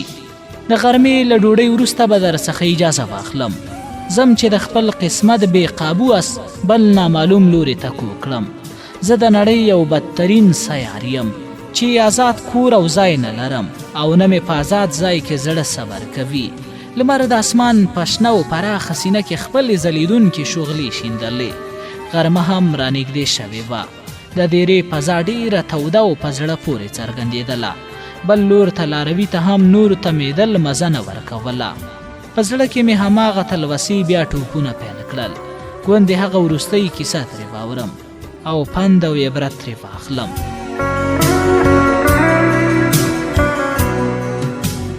په ناهیلۍ مې ورزیاته کړه. خانکه کوم لوري ته ځي او په کوم تکل بیا وردرومي؟ په لنډی ځواب راکړ. زوی جانه ما تا ته وړاندې وویل چې زه په ځمکه هیڅ ځای نه لرم. زما رښتینې او زړه ته نږدې ملګري د هدیرو مړي دي، هغه مړي چې ما شپه ورځ خوب او آرام ته نه پرېږدي. پوهېدم چې زه هر څومره کوښښ وکړم په دردېدلې فطرت کې هیڅ بدلون نه راځي. په بدن مې یو ډول مایوسي راخوره شوه. آخر ولې د ده په زړه زما خبرې اغېز نه کوي او ولې ورته د عمل جامه نه اغوندي؟ آخر څه لامل او څه خبره ده؟ او ولې پاک او سپېڅلي ژوند تېرولو ته ډډه نه لګېږي؟ په یو ژور فکر کې لاهو شوم. د عرش او فلک نقشه مې ځان ته رامخامخ کړه. د الله له نورانیت څخه مې یو راز راپورته کړ. کائنات ټول په خپلو کارونو بوختو، پرښتې د الله په ذکر بوختې وې، میږیانو او نورو حشرو خپلو ځالو ته حرکت پیل کړی و او ډېره ښه راشه درشه یې کوله. خو الله تعالی د انسان له کړنو ډېر ناراضه و. د انسانانو پر حال یې خواشیني څرګندوله چې دوی نن سبا څومره ژورې کندې ته ورغورځېدلي دي او بیا هم افسوس نه کوي. های انسان څومره ناپوهه او اوده دی چې له دې ډول ډول کړاوونو څخه هم عبرت نه اخلي. حال دا چې د دنیا ټول موجودات الله یوازې د انسان د ګټې لپاره پیدا کړي دي. هوا، اوبه، غرونه، ونې، څاروي او بېلابېل نعمتونه یې د همدې انسان تابع کړي دي. خو بیا هم بدبخته او ناشکره انسان د الله تعالی شکر نه ادا کوي. افسوس، ډېر افسوس ای د دنیا په مادیاتو غولیدونکي انسانه. له درنګ ساعت چوپتیا وروسته مې سر راجګ کړ او د لاروي خان په ناکردو مې افسوس څرګند کړ.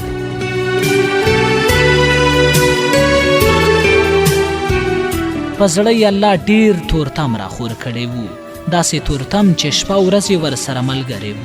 الله تعالی یې په زړه د شداد سوری کړی و او څه مهلت ته یې پرېښی و. الله تعالی یې په زړه داسې مهر لګولی و چې د دنیا په هیڅ شي نه ډکېده. آیا پوهیږئ چې لامل یې څه و؟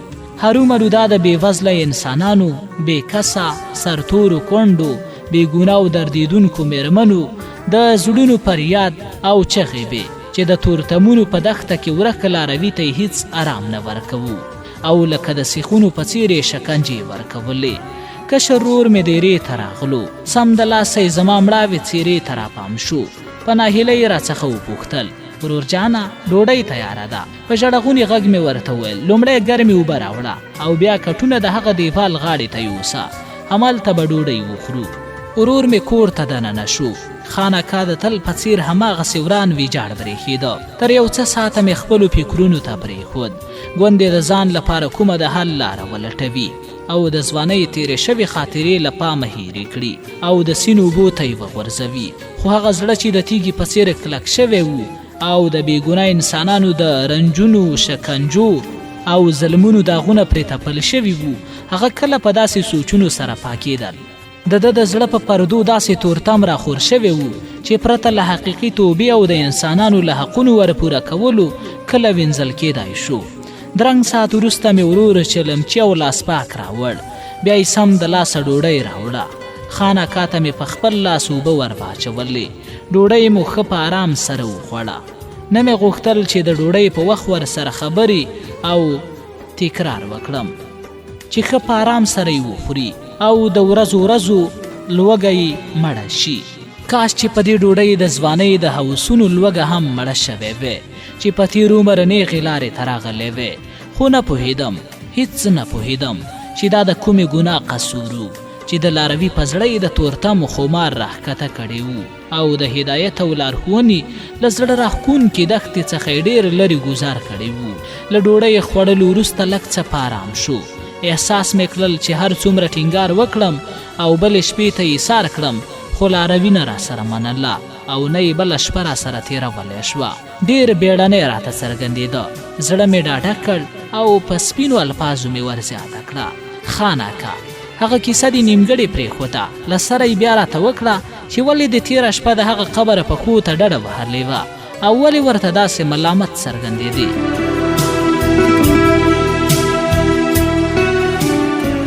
په مسکېدلې بڼه یې رازیاته کړه. زوی جانه پرېږده، په هغه کیسې باندې څه کوې؟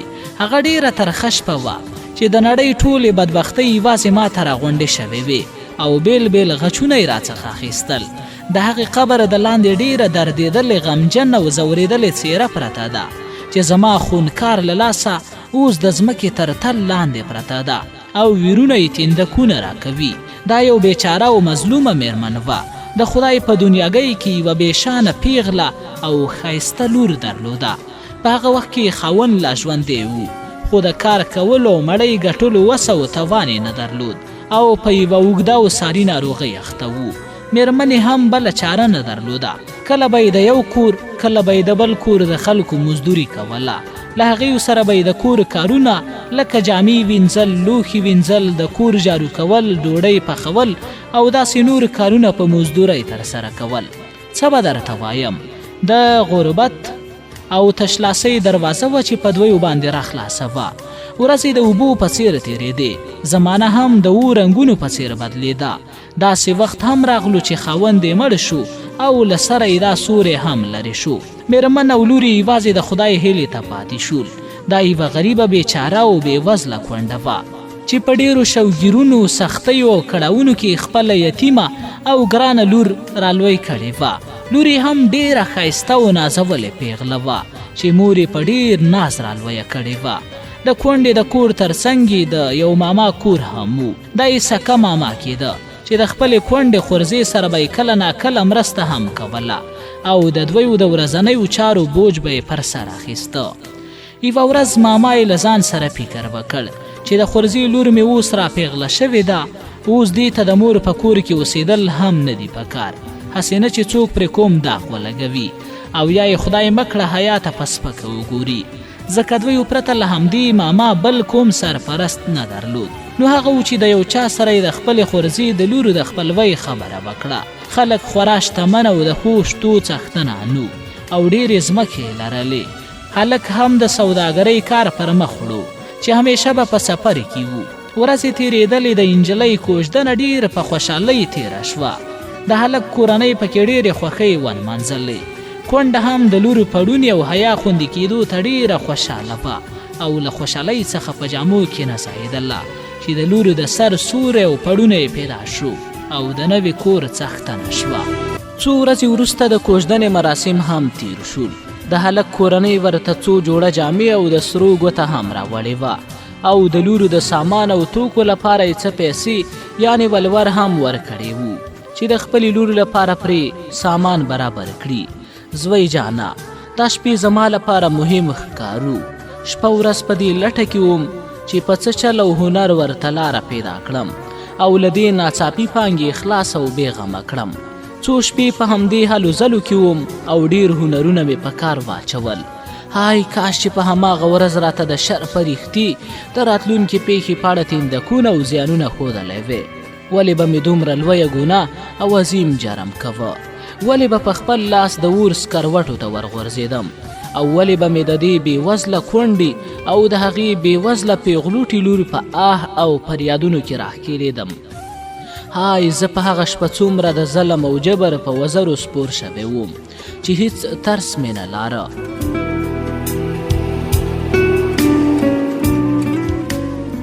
زوی جانا، هغه شپه ډېره خطرناکه وه چې زه اوس هم هماغه ترخه اوقات چې د کونډې په ویجاړه جونګړه کې په مور او لور تیر شول په خپل زړه احساسوم. هاي په هغې شپه زما بېدرده زړه ولې د هغې په ویر او ماتم پروا ونه کړه او ولې د هغې په درد او غم باندې ونه ژړل. زوی جانا، د شپې دویم پارو هر لور ته چوپه چوپتیا خوره وه. تروږمۍ او تورې تیارې هر لور ته تور ټغر راخور کړی وو او هر لور ته د تورتم او چوپتیا واکمنې وه. په دې خونړۍ شپه د کونډې ماما هم چیرته لرې په سفر تللی وو او ځان ته مې د خطرناک پلان او سفر ټولې لارې هوارې کړې وې.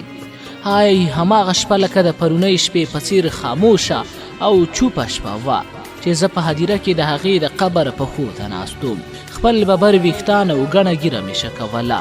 ګوندې زما کړي جرمونه راماف کړي او زما له جبر او زیاتي چې ما په هماغه شپه له دویو سره وکړل راڅخه تیر شي او د زړه سواندۍ سوری راباندې وکړي. هاي زه څومره ناپوهه او بدکاره غل یم چې اوس ورته په مړینې زاري کوم.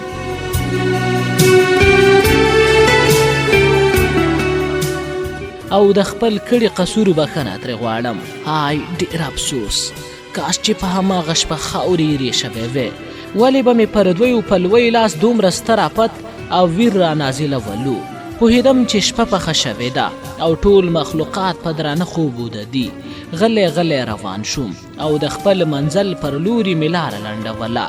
ډېر په احتیاط مې په لاره کې قدمونه کېښودل، هسې نه د قدمونو په ترپار مې څوک راجګ او بیدار نشي او دغه قیمتي موقع مې له لاسه ونه وځي. ډېر چابک تلم او خپل هدف ته مې ځان رسوه. زه چې یو هنرکار او زړور غلوم، نو هر څه مې په چل او هنر سره کول. له دې سره سره په دې خبره هم ډاډه وم چې کونډه په کور کې پرته له خپلې لور نور هیڅ سوری نه لري او نن شپه یې د ماما کور هم ګوښه دی او چیرته لرې تللی دی. په ډاډه زړه یې د کلا په زوړ دیوال ورپورته شوم او په ډېر هنر سره یې انګړ ته وردننه شوم. دلته هم چوپه چوپتیا واکمنه وه. کونډه او لور یې په درانه خوب ویده وو او له دنیا څخه بې خبره پراته وو. 2-3 قدمه د کوټې پر لور وخوځېدم. زړه دروازه او ماته کړکۍ درلوده. په هنر او تخنیک سره مې دروازه پرانیسته، ځکه زه یو مسلکي او هنرکاره غل وم چې د هر څه به مې په خپل هنر سره کول. د ننوتو سره سم راڅخه وحشي حیوان جوړ شو او جنسي حواس مې راوپارېدل. غوښتل مې چې له غلا مخکې اول دا تنده مړه کړم. توبه توبه، په هغه دردونکې شپه ما څومره لویه ګناه وکړه. په ډېر احتیاط د پیغلې کټ ته ورنږدې شوم او په بدن مې ورته لاس راتېر کړ. لا هماغسې وده وه او ساه یې په ژور خوب کې ښکته پورته کېدله. مور یې د دیوال بلې غاړې ته په کټ کې پرته وه چې له پوزې یو ډول خرارې راوته او ډېره ډوبه په خوب ورغلې وه. دا ځل مې لږ ځان ته ډاډ ورکړ، لږه مې وسکونډله. ګوندې په چوپه راپاسې او د زړه حواس او تنده مې په خپله خوښه مړه کړي. د هوس یو وږی او وحشي ځناور راڅخه جوړ شو. نجلۍ یې وخوځېد او یو ډول ویرونکی اواز یې وکړ او د مور ناره یې پورته کړه. زه هم چې له داسې پیښو سره په کراتو اشنا وم، کوم باک مې ونه ګڼله. د نجلۍ په اواز یې مور نیغه راپاڅېده. کوټه هر لور ته توره تیاره وه چې هیڅ د لیدلو توان پکې نه تر سترګو کېده. د کټ یوې غاړې ته چوپ کېناستم چې دوی بیرته وده شي، خو پیغله ډېره ترېدلې او ویرېدلې څرګندېده چې یو ظالم، جابر او ګناهګار ادم پرې د هوس ګوتې او ناولي لاسونه راښکلي وو. هاي څه ووایم.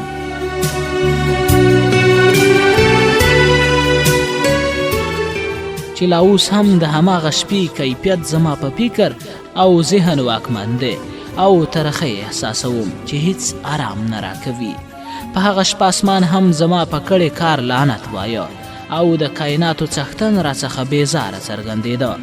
ټوله نړۍ راڅخه ناراضه څرګندېده. پیغله ډېره ناقراره وه.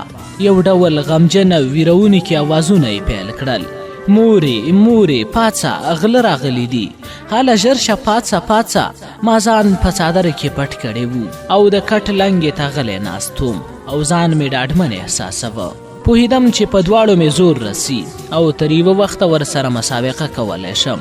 مور یې هم راپاڅېد او یو ډول ترهېدلې څرګندېدله. په چغو یې پیل وکړ، څوک یې؟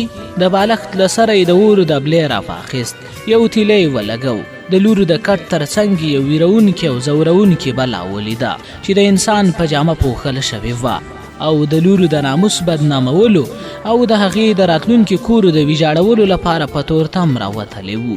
داسې بلا چې د انسانیت په جامه کې د شیطانت کارونه کول او د بېګناه انسانانو په شرفونو یې شګې اړولې.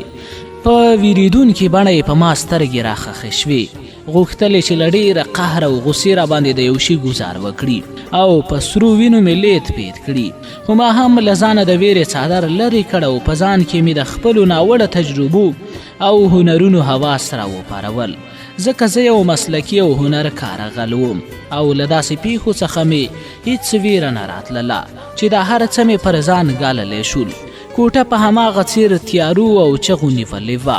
دواړو ژړا او انګولا کوله. کونډې چراغ ولګو چې نږدې خلک را خبره کړي او زما له دسیسې او پلان څخه یې خبره کړي. ما هم پرې ورترپ وهل او له ډېره قهره مې په مرۍ کې ونیوله او په غوسه مې ورزیاته کړه. پام چې چغې ونه وهي او له ځایه ونه خوځېږي یعنې همدا نن شپه به مور او لور دواړه د قبر تورو تمبو ته ورسوم. له تیکې څخه مې برچه یعنې توره راوښکله او لاس مې د هغې ولورو ته ور اوږد کړ. ګوندې په دې کار وویرېږي او د څه ساعت لپاره چوپتیا غوره کړي. کونډه په رښتیا هم وویرېدله او د څه درنګ لپاره چوپه پاتې شوه. لور یې هم لکه د پاڼې په څېر رېږدېدله او د مور پورې ځان ټینګ نیولی و چې بېکسي پکې له ورایه څرګندېدله. زه چې د غلا په تکل راوتلی وم په قهر او ویره مې ورزیاته کړه.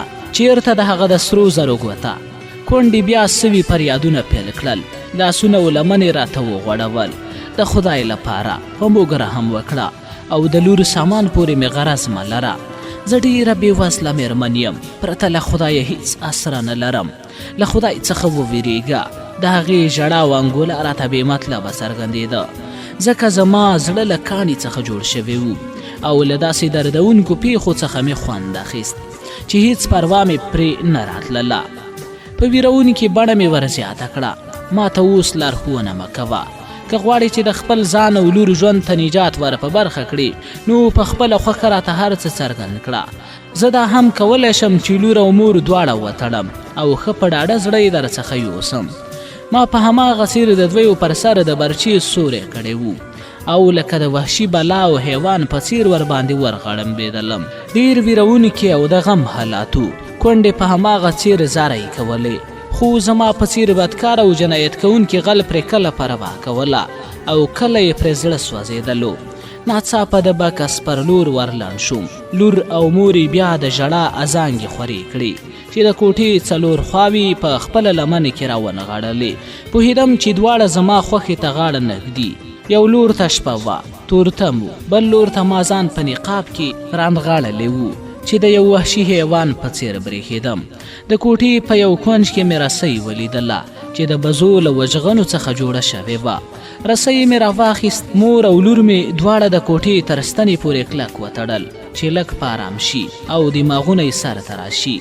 مور او لور له ویرې داسې رېږدېدلې لکه د خزان سپېره بادونه چې د ونو وچې پاڼې په خاښونو کې خوروي او په خپلو ظالمو څپو یې په مړاوې څېرو د ځمکې لور ته راتویوي او د خزان له ترخو څخه یې خبره وي. کونډه پوهه شوه چې د یو وحشي انسان په جال کې راښکېل شوې ده او ورسره نور څېړل او خبرې زیاتول د مرګ معنا لري. دواړه لکه د بوتانو په څېر په ارامه وغلې شوې. زه د بکس پر لور وخوځېدم. بکس قلف و. د کونډې مې د کلي پوښتنه وکړه. د سره په اشاره یې پوهه کړم یعنې په جب کې مې دي. دواړه په داسې حالات کې ګوم سوم د کوټې تر ستنې ولاړې وې چې یوازې له بېلورۍ، بېکسۍ او چوپ پاتې کېدو پرته یې نور د هیڅ شي توان نه درلود. د برچې په زور مې ترې کیلي راواخیسته او د بکس په قلب کې مې وردننه کړه. د کونډې لور بېتابه شوه او یوه فریادي چغه یې وکړه، ځکه په دې بکس کې د ارمانونو هیلې پرتې وې او د خسر د کور ډالۍ او سوغاتونه پکې خوندي وو.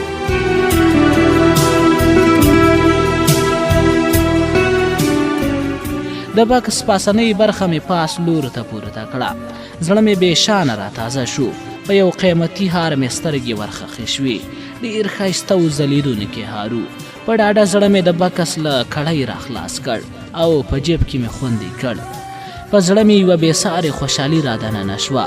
یو ډول ډاډمن څرګندېدم ځکه د نن شپې هیله راته ډېره اسانه په لاس راغله چې بې شمېره توکي پکې پراته وو. یو لور ته د مور او لور سوي زګیروي اورېدل کېدل چې د کوټې ټوله تیاره فضا یې په خپلو فریادي چغو مسحوره کړې وه، خو بل لور ته یو وحشي او جنایتکاره مجرم له دا ډول کرداره خوند اخیست او د دویو چغې او فریاد ورته بې مطلبه څرګندېده. زه له هماغه څېرې د بکس په نورو توکو وربوختوم.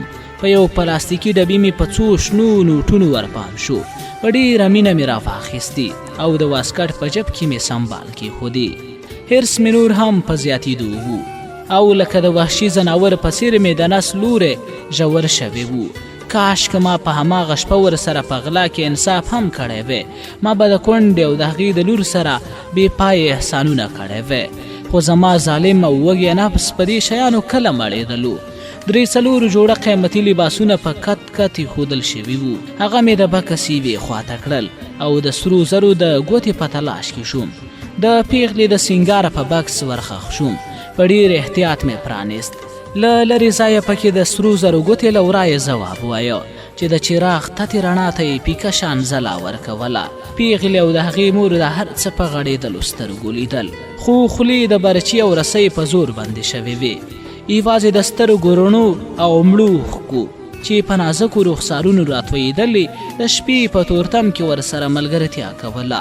نور هر لور ته تورتم راخورو. انسانان ټول په خپلو خپلو خونو کې وده وو. په هر ځای او هر دیوال تیاره او چوپتیا حاکمه وه. پیغلې په هماغه څیر سلګۍ وهلې او ما ترې په زړه پورې خوند او مزه اخیستله. قط شوې جوړه جامې مې په څادره کې واچولې. کونډې او لورې هر څه په غړېدلو سترګو لیدل، خو یوازې ویرې، ډار او د برچي خونکارې او تیرې څوکې پرې د چوپتیا سوری کړی وو چې په خولو یې ورته د چوپتیا مهر لګولی وو. په ډېر تلوار مې د بکس ټول سامان په څادره کې راواچوه او بیا مې په هنر سره ورته پیڅکې ور وتړلې او یو څو کلکې ګنډې مې ور واچولې. د شپې په تیاره کې د دواړو له سترګو بې دریغه اوښکې تویېدلې چې په رڼو رڼو اوښکو کې غربت، بېکسي، بېوزلي، خواشیني او کړاوونه له ورایه څرګندېدل. د څادر ګنډه مې یوې غاړې ته کړه او په احتیاط مې کېښوده. بیا د دویو څنګ ته ورنږدې شوم. په دلاسینه مې ور زیاته کړه، ګورئ دا هر څه ستاسې په خوښه وړم. ښه به دا وي چې په چغو او ژړا مو هېڅ څوک خبره نه شي او په چوپه چوپتیا کې در څخه ووځم. او که چغې مو پیل کړې نو دا برچه له ډېرو سرونو څخه تېره شوې ده چې اوس هم پرې ستاسې په څیر د انسانانو وینې لیدل کېږي او د دویو سرونه یې له تیغه تېره کړي چې د وژلو بوی ترې راځي. کونډې او لورې بیا سوي سوي فریادونه پیل کړل. های وروره، د خدای لپاره په موږ زړه وسوځوه. موږ به سبا په کلي کې کومې سترګې غړوو. همدا یوه بېوزله لور مې ده، په ډېرو کړاوونو مې راغټه کړې ده. الله را باندې د مهربانۍ سوری وکړ او د بر کلي یو چا پرې مرکه وکړه او د خپل کور ډیوه یې جوړه کړه. په پردیو کورونو کې مې مزدوري کوله. په هماغه پیسو مې ورته سامانونه او نور توکي برابر کړل. یوه میاشت وروسته یې واده جوړه دی. د خدای لپاره په موږ زړه وسوځوه او له دې کاره ځینې تېر شه. خیر دی، لمن درته غوړوم، زاري درته کوم، د خدای او رسول څخه وډار شه. په قهر او غصه مې ور زیاته کړه. کونډې، ماته دا نصیحتونه مه کوه. که ژوند دې په کار وي نو ښه به دا وي چې په خاموشۍ مې له دې ځایه رخصت کړئ. دا به زما له لورې په تاسې یو غټ انعام او پیرزوی نه وي چې دواړه ژوندي او سلامت پرېږدم. پیغلې په او قطار ژړل او په څادره کې تړل شوي غوټي ته یې په مړاوې څېره او اوښلنو سترګو د بېدردۍ اوښکې تویولې چې د مور ژړا هم ورسره ګډه شوه. نور نو زما لپاره هم تمیدل نه و پکار، ځکه زما وږی نفس او ځان هم په خطر کې وو. د کونډې لور ته ورنږدې شوم او یوه سخته څپېړه مې پر مخ ورکړه. پیغلې چغې کړې، اواز یې تیز شو، دومره تیز چې په حویلۍ کې شور، غوغا و زانګې خورې شوې. نږدې و چې د کلي ټول اوده راویښ کړي او زما له ناولې دسیسې، ظلم او جبر څخه یې خبر کړي. په زړه مې لړزه او ویره حاکمه شوه. زه هم د خپل زړه غلام وم. ما هم پرته له وژلو کومه لاره نه درلودله. یو څو پرله پسې ګزارونه مې د کونډې په سینه کې ورخښ کړل او په سرو وینو کې مې لیت پیت کړه. له هغې وروسته مې برچه د پیغلې لور ته کږه کړه او یو څو سخت ګزارونه مې په سینه کې ووهله چې د لږ ساعت وروسته یې چغې او فریادونه د تل لپاره ختم شول. د کوټې غول او سترنجۍ په وینو سره شو او د وینو ویالې روانې شوې. په ډاډه زړه مې څادر اوږو ته راپورته کړ او د کوټې د دروازې په لور وخوځېدم. چوپه چوپتیا او توره تیاره هماغسې راخوره وه. یوازې په اسمان کې څو ستورو تته رڼا او برېښنا خوروله. د انګړ پلویه دروازه هم راووتم او په تروږمۍ کې د خپل بې هدفه منزل او استوګنځای پر لورې روان وم. ډېر ګړندي ګامونه مې اخیستل. په ملا مې د حرص او زورواکۍ داسې بار پروت و چې د دوو معصومو انسانانو له وژلو او دردونکې غمیزې وروسته راته په لاس راغلي وو.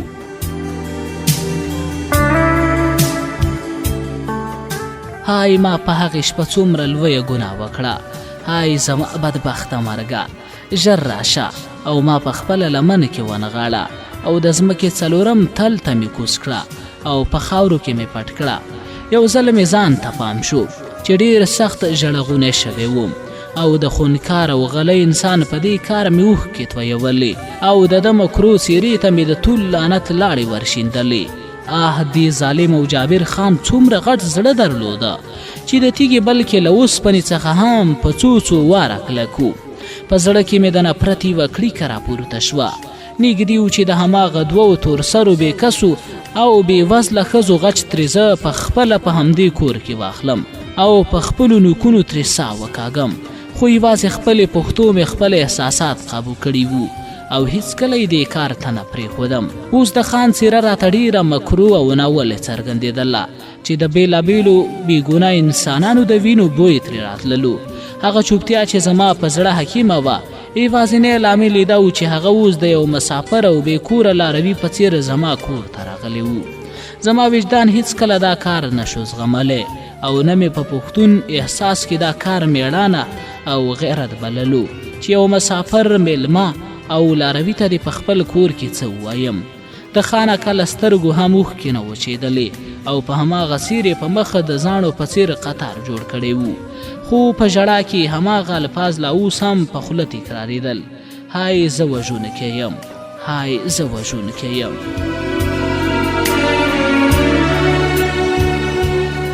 های زوی جانه، کاش دا کار مې نه وی کړی. ما دویو دواړه په ډېرې بې دردۍ وژل. ما د دویو سره سخته جفا او خیانت وکړ. زه هیڅکله د بخښنې وړ نه یم څو چې په خپله راته دویو بخښنه ونه کړي.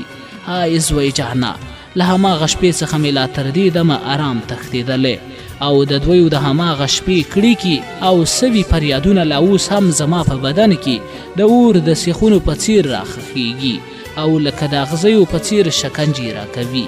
های څه ووایم چې په هغه شپه به په دې کلي کې څومره ویر او ماتم راخورو. دویو څومره د بېوزلۍ او غربت ژوند درلود چې په ورانه جونګړه کې پرته له بېوسۍ، بېوزلۍ او یوازیتوب نور هیڅ نه لیدل کېدل. الله د دویو په کور د رحمت سوری وکړ.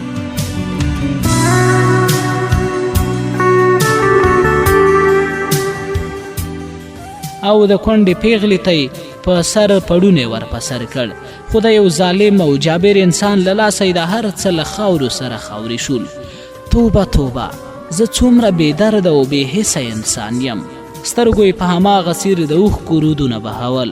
خو اوس چې د هغوی دواړو بې کسو مور او لور ارواوې د قبر لاندې پرتې وي، د خان اوښکې ورته بې مانا او بې مطلبه څرګندېدلې او نه یې خان ته کومه ګټه رسولی شوه.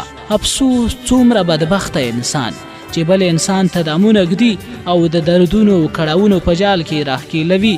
زړه مې غوښتل چې ژر تر ژره اجازه ورکړم او د راتلونکي لپاره یې مخ په سترګو ونه ګورم. خو څه وکړم، زه هم انسان وم، د انسان زوی وم. سره له دې چې د لاروي دې پیښو ډېر سخت خواشینی کړی وم او خپل فکر دا پرېکړه هم را سره ومنله چې له خپل کوره یې وشړم، ویرټم او په ستغو سپورو یې وستایم. خو د اوښلنو سترګو یې سپینې ګیرې او شړو ویښتو څخه یې ډېره حیا راتلله چې یوازې همدې فکر د چوپتیا په جامه سینګار کړی وم او د چوپ پاتې کېدلو مهر یې راباندې لګولی و.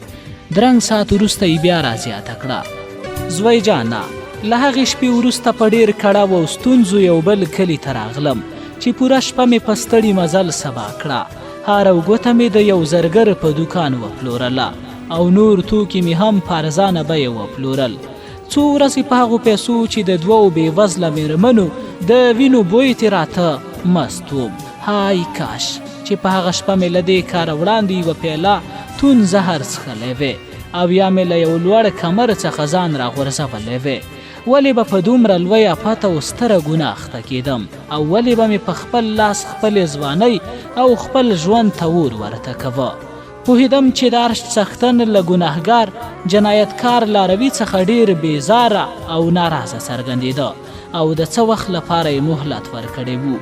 په ژړغونو سترګو مې ورزیاته کړه: خانکه، د هغې لمړینې وروسته به یې ماما او خسرګنۍ په څه حال وه؟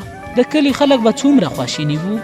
په یو ستړي اسویلي ویل: زوی جانه، هغه ډېر بد ساعت او بده ورځ وه. په هغې ورځ په کلي کې ویره او ماتم راخورو. کاڼو، بوټو، ونو او د کایناتو هرې ساه بیلې بیلې اوښکې تویولې او د دویو په بېدرده یې ژړل. په هغې شپه به پر ما څومره لعنتونه ویل شوي وي او د څومره دردېدلو بې کسو او بې وسو انسانانو د خولو په ښېراو کې به ستایل شوی وم. په هغې شپه د اسمان ستورو، فرښتو، کاڼو، ونو، بوټو او هر ساه لرونکي زما په کړي کار لعنت وایه چې پایله یې همدا اوس هم په سترګو ګورم. زوی جانا، زما بدن اوس هم زهر ګرځېدلی. اوس له هغې پیښې پوره 13 کاله تیر شوي، خو داغونه یې په هماغه څیر تازه دي چې زما بدن ته نوي نوي عذابونه راکوي او خپل غچونه راڅخه اخلي. پرېږده، ما همداسې پرېږده. زه د هماغه بېوزلو سرتورو، بې کسو، دردېدلو انسانانو ازار وهلی یم.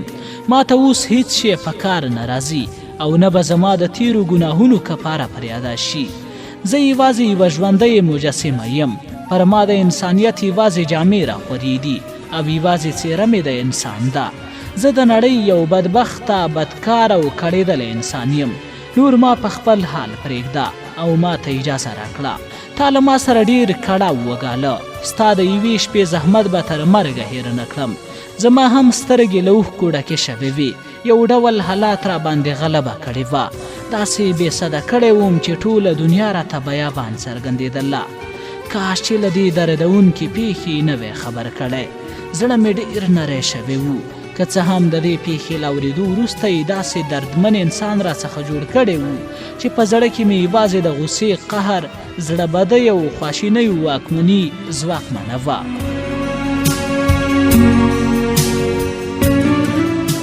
خو هغه اوس یو لاروی و، یو میلمه و او یو مسافر و.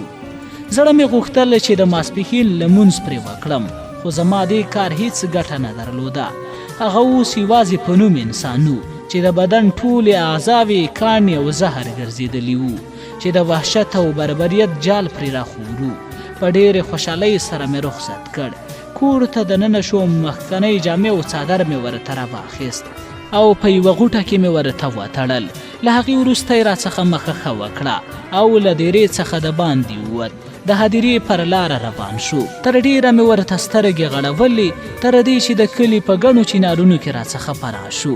زړه مې غوښتل چې قدمونه یې وڅارم، ګوندې بیا هدیرې ته لاړ وي او د هماغه قبرونو څنګ ته یې ځان رسولی وي.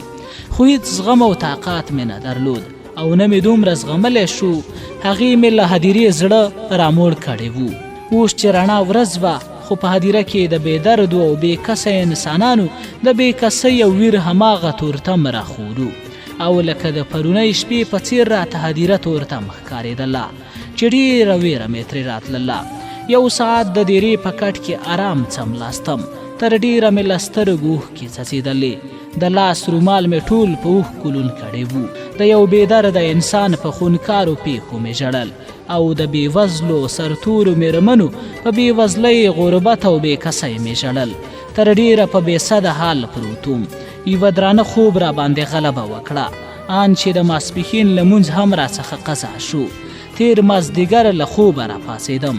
په فکر او دماغ مې په هماغه څېر تیاره راخوره وه او یو ډول ژړغونی بنیادم راڅخه جوړ شوی و.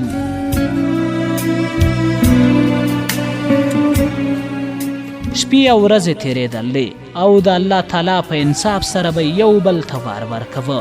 خو د هغې شپې خاطره مې له هماغسې په دماغ واکمنه وه او هیڅ کله راڅخه نه هېرېده. ان کله کله به د ورځې هماغه قبرونو ته هم ورتلم. د لږ ساعت لپاره به مې ورته اوښکې تویې کړې او د الله تعالی د لوی اجر غوښتنه به مې وکړه. د خانقاه په تېرو خاطرو به مې د طول لعنت لاړې ورشیندلې. تر ډېره پورې به په هدیره کې یوازې ناست وم او د وده انسانانو زیارت به مې کوه. وختونه لکه د تېر په څېر د روانو اوبو په څېر تېرېدل. زمانې خپل رنګ بدلوو.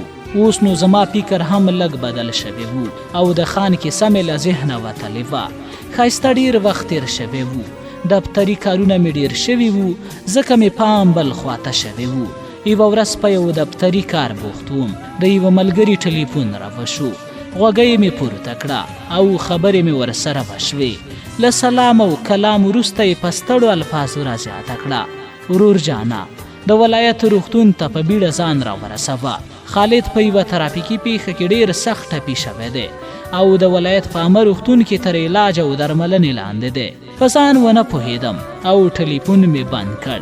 له دفتره مې رخصت واخیست او په بیړه کور ته دننه شوم. مېرمن مې د حیرانۍ پوښتنه راڅخه وکړه. په تلوار مې ورزیاته کړه. یو ملګری مې ډېر سخت ټپي شوی دی او په روغتون کې د کوما په حالت کې دی. له کوره مې یو څو روپۍ هم راواخیستې. جامې مې پاکې وې او په همدې سهار مې بدلې کړې وې. په ډېر تلوار له کوره راووتم او د سترګو په رپ کې د موټرو هډې ته راورسېدم. یو موټر مې په کرایه راونیو او د ولایت پر لوري رهي شوم. موټر له غرونو رغونو تېرېده. 2 ساعته وروسته د ولایت روغتون ته ورسېدم. لومړی مې د عارف سره لیدنه وشوه. د خالد د حال پوښتنه مې ترې وکړه. دا ځل یې لږ ډاډ راکړ. اوس یې حال ښه دی. بېګا شپه یې ټوله په بېهوشۍ تېره کړه. په همدې خبرو کې و چې په تلوار 6 نمبر کوټې ته ورسېدو.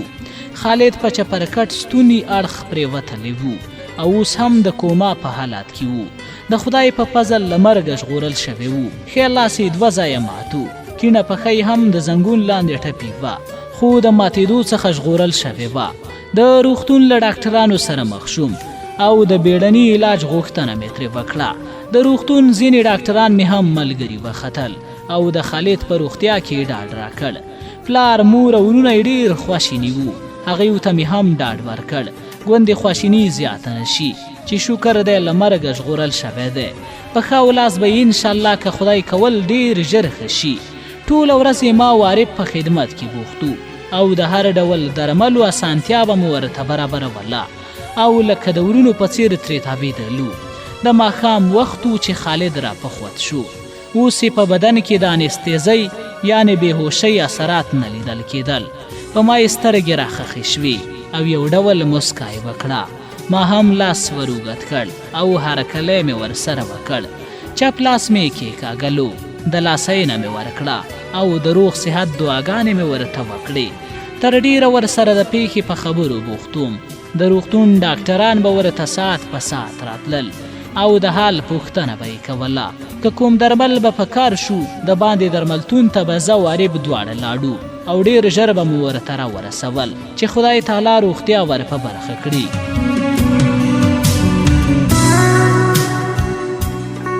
د تیر ماسپښین وخت و چې د روغتون په دهلیز کې غوغا شوه.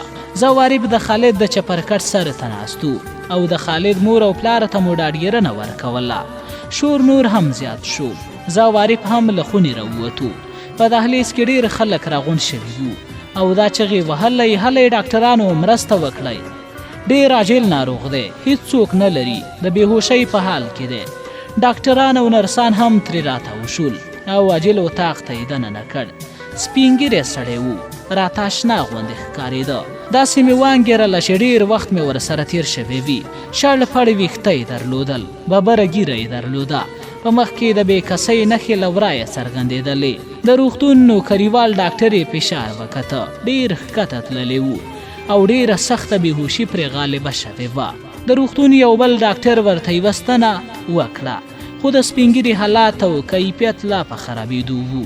یو نرس د اکسیجن بالون رانږدې کړ خو بل ډاکټر بیرته شاته کړ. پوهېدم چې د ژوند وروستۍ شېبې وې. ډاکټرانو یې د وارثانو پوښتنه وکړه. راټول شوي خلک ټول چوپ ولاړو. 2 تنو ورزیاته کړه. ډاکټر صاحب دا یو مسافر دی. هیڅوک نه لري. کله یو ځای کله بل ځای شپې کوي. زیاتره شپې د ښار په واټونو کې وي. نن شپه یې جومات ته رامخه کړې وه. د ماسپښین له لمانځه وروسته پرې بېهوشي او دا حالات راغی. موږ پرې د نشهیي ګمان وکړ خو بیا مو فکر وکړ چې نه دا سپینږیری دی. ښایي په بله ناروغۍ اخته وي. د ښار او کلي خلکو به پرې د لیوني ګمان کوه او د خان په نامه یې یادوه. خان لیونی.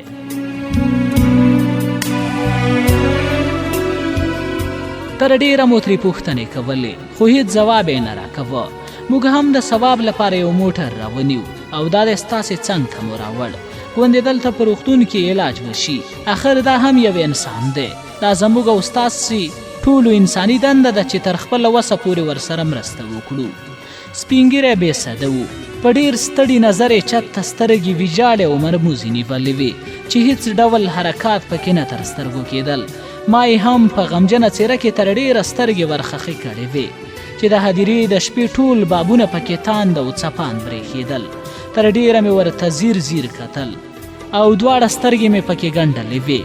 داسې مې انګېرله چې هغه مرګ چې سپین ږیري په شړه هدیره کې په بار بار غوښتنه کوله نن شپه ورسره هرومرو ملګرتیا کوي او د تورې تیارې بلنه ورکوي.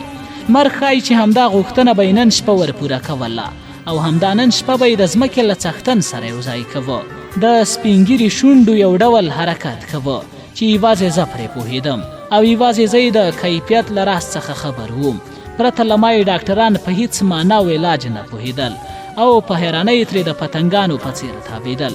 پاسنۍ شونډه یې له لاندنۍ شونډې سره نه یو ځای کېدله. ښایي سپین ږیري به له یو چا څخه بښنه غوښتله او په خپلو کړو کارونو به یې پښیمانتیا څرګندوله او یا به یوازې د توبې الفاظ پرې ویل: توبه توبه.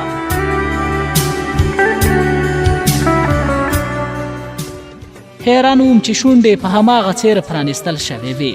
ښایي د څه ویلو او یا د توبې ویستلو ډېر کوښښ به یې کوه. غوښتل یې چې دواړه شونډې په زور او جبر د ژامو په زور سره یو ځای کړي او د زړه له تله ووایي: توبه توبه. خو هغه تیر وختونه او هغه ستر ظلمونه، هغه بدلمني، هغه زورواکي، هغه دردونکې او غمجنې پیښې چې همدا سپین ږیری اوس په تور نیول شوی و د الله تعالی له یاده کله هېرېدلې. اوس چې د ده ساه تر ستوني را رسېدلې وه، اوس د هغې لوی خطرناک او ستر جنایتونه، د بې کسانو بې وزلانو د خلو اهونه او فریادونه د هغې ناحقه او بې ګناه وینه تویېدنه یوازې په دې دوو الفاظو توبه توبه سره کله پاکېدله. اوس یې څه ګټه رسوله چې مخې د هماغه انسانانو له لوري په سپین کفن کې انغښتل کېده او په ژبه یې دا الفاظ یوازې د شونډو په سر تکرارېدل: توبه توبه. پای: ننګرهار د ګلوهار. نجیب الله جالب.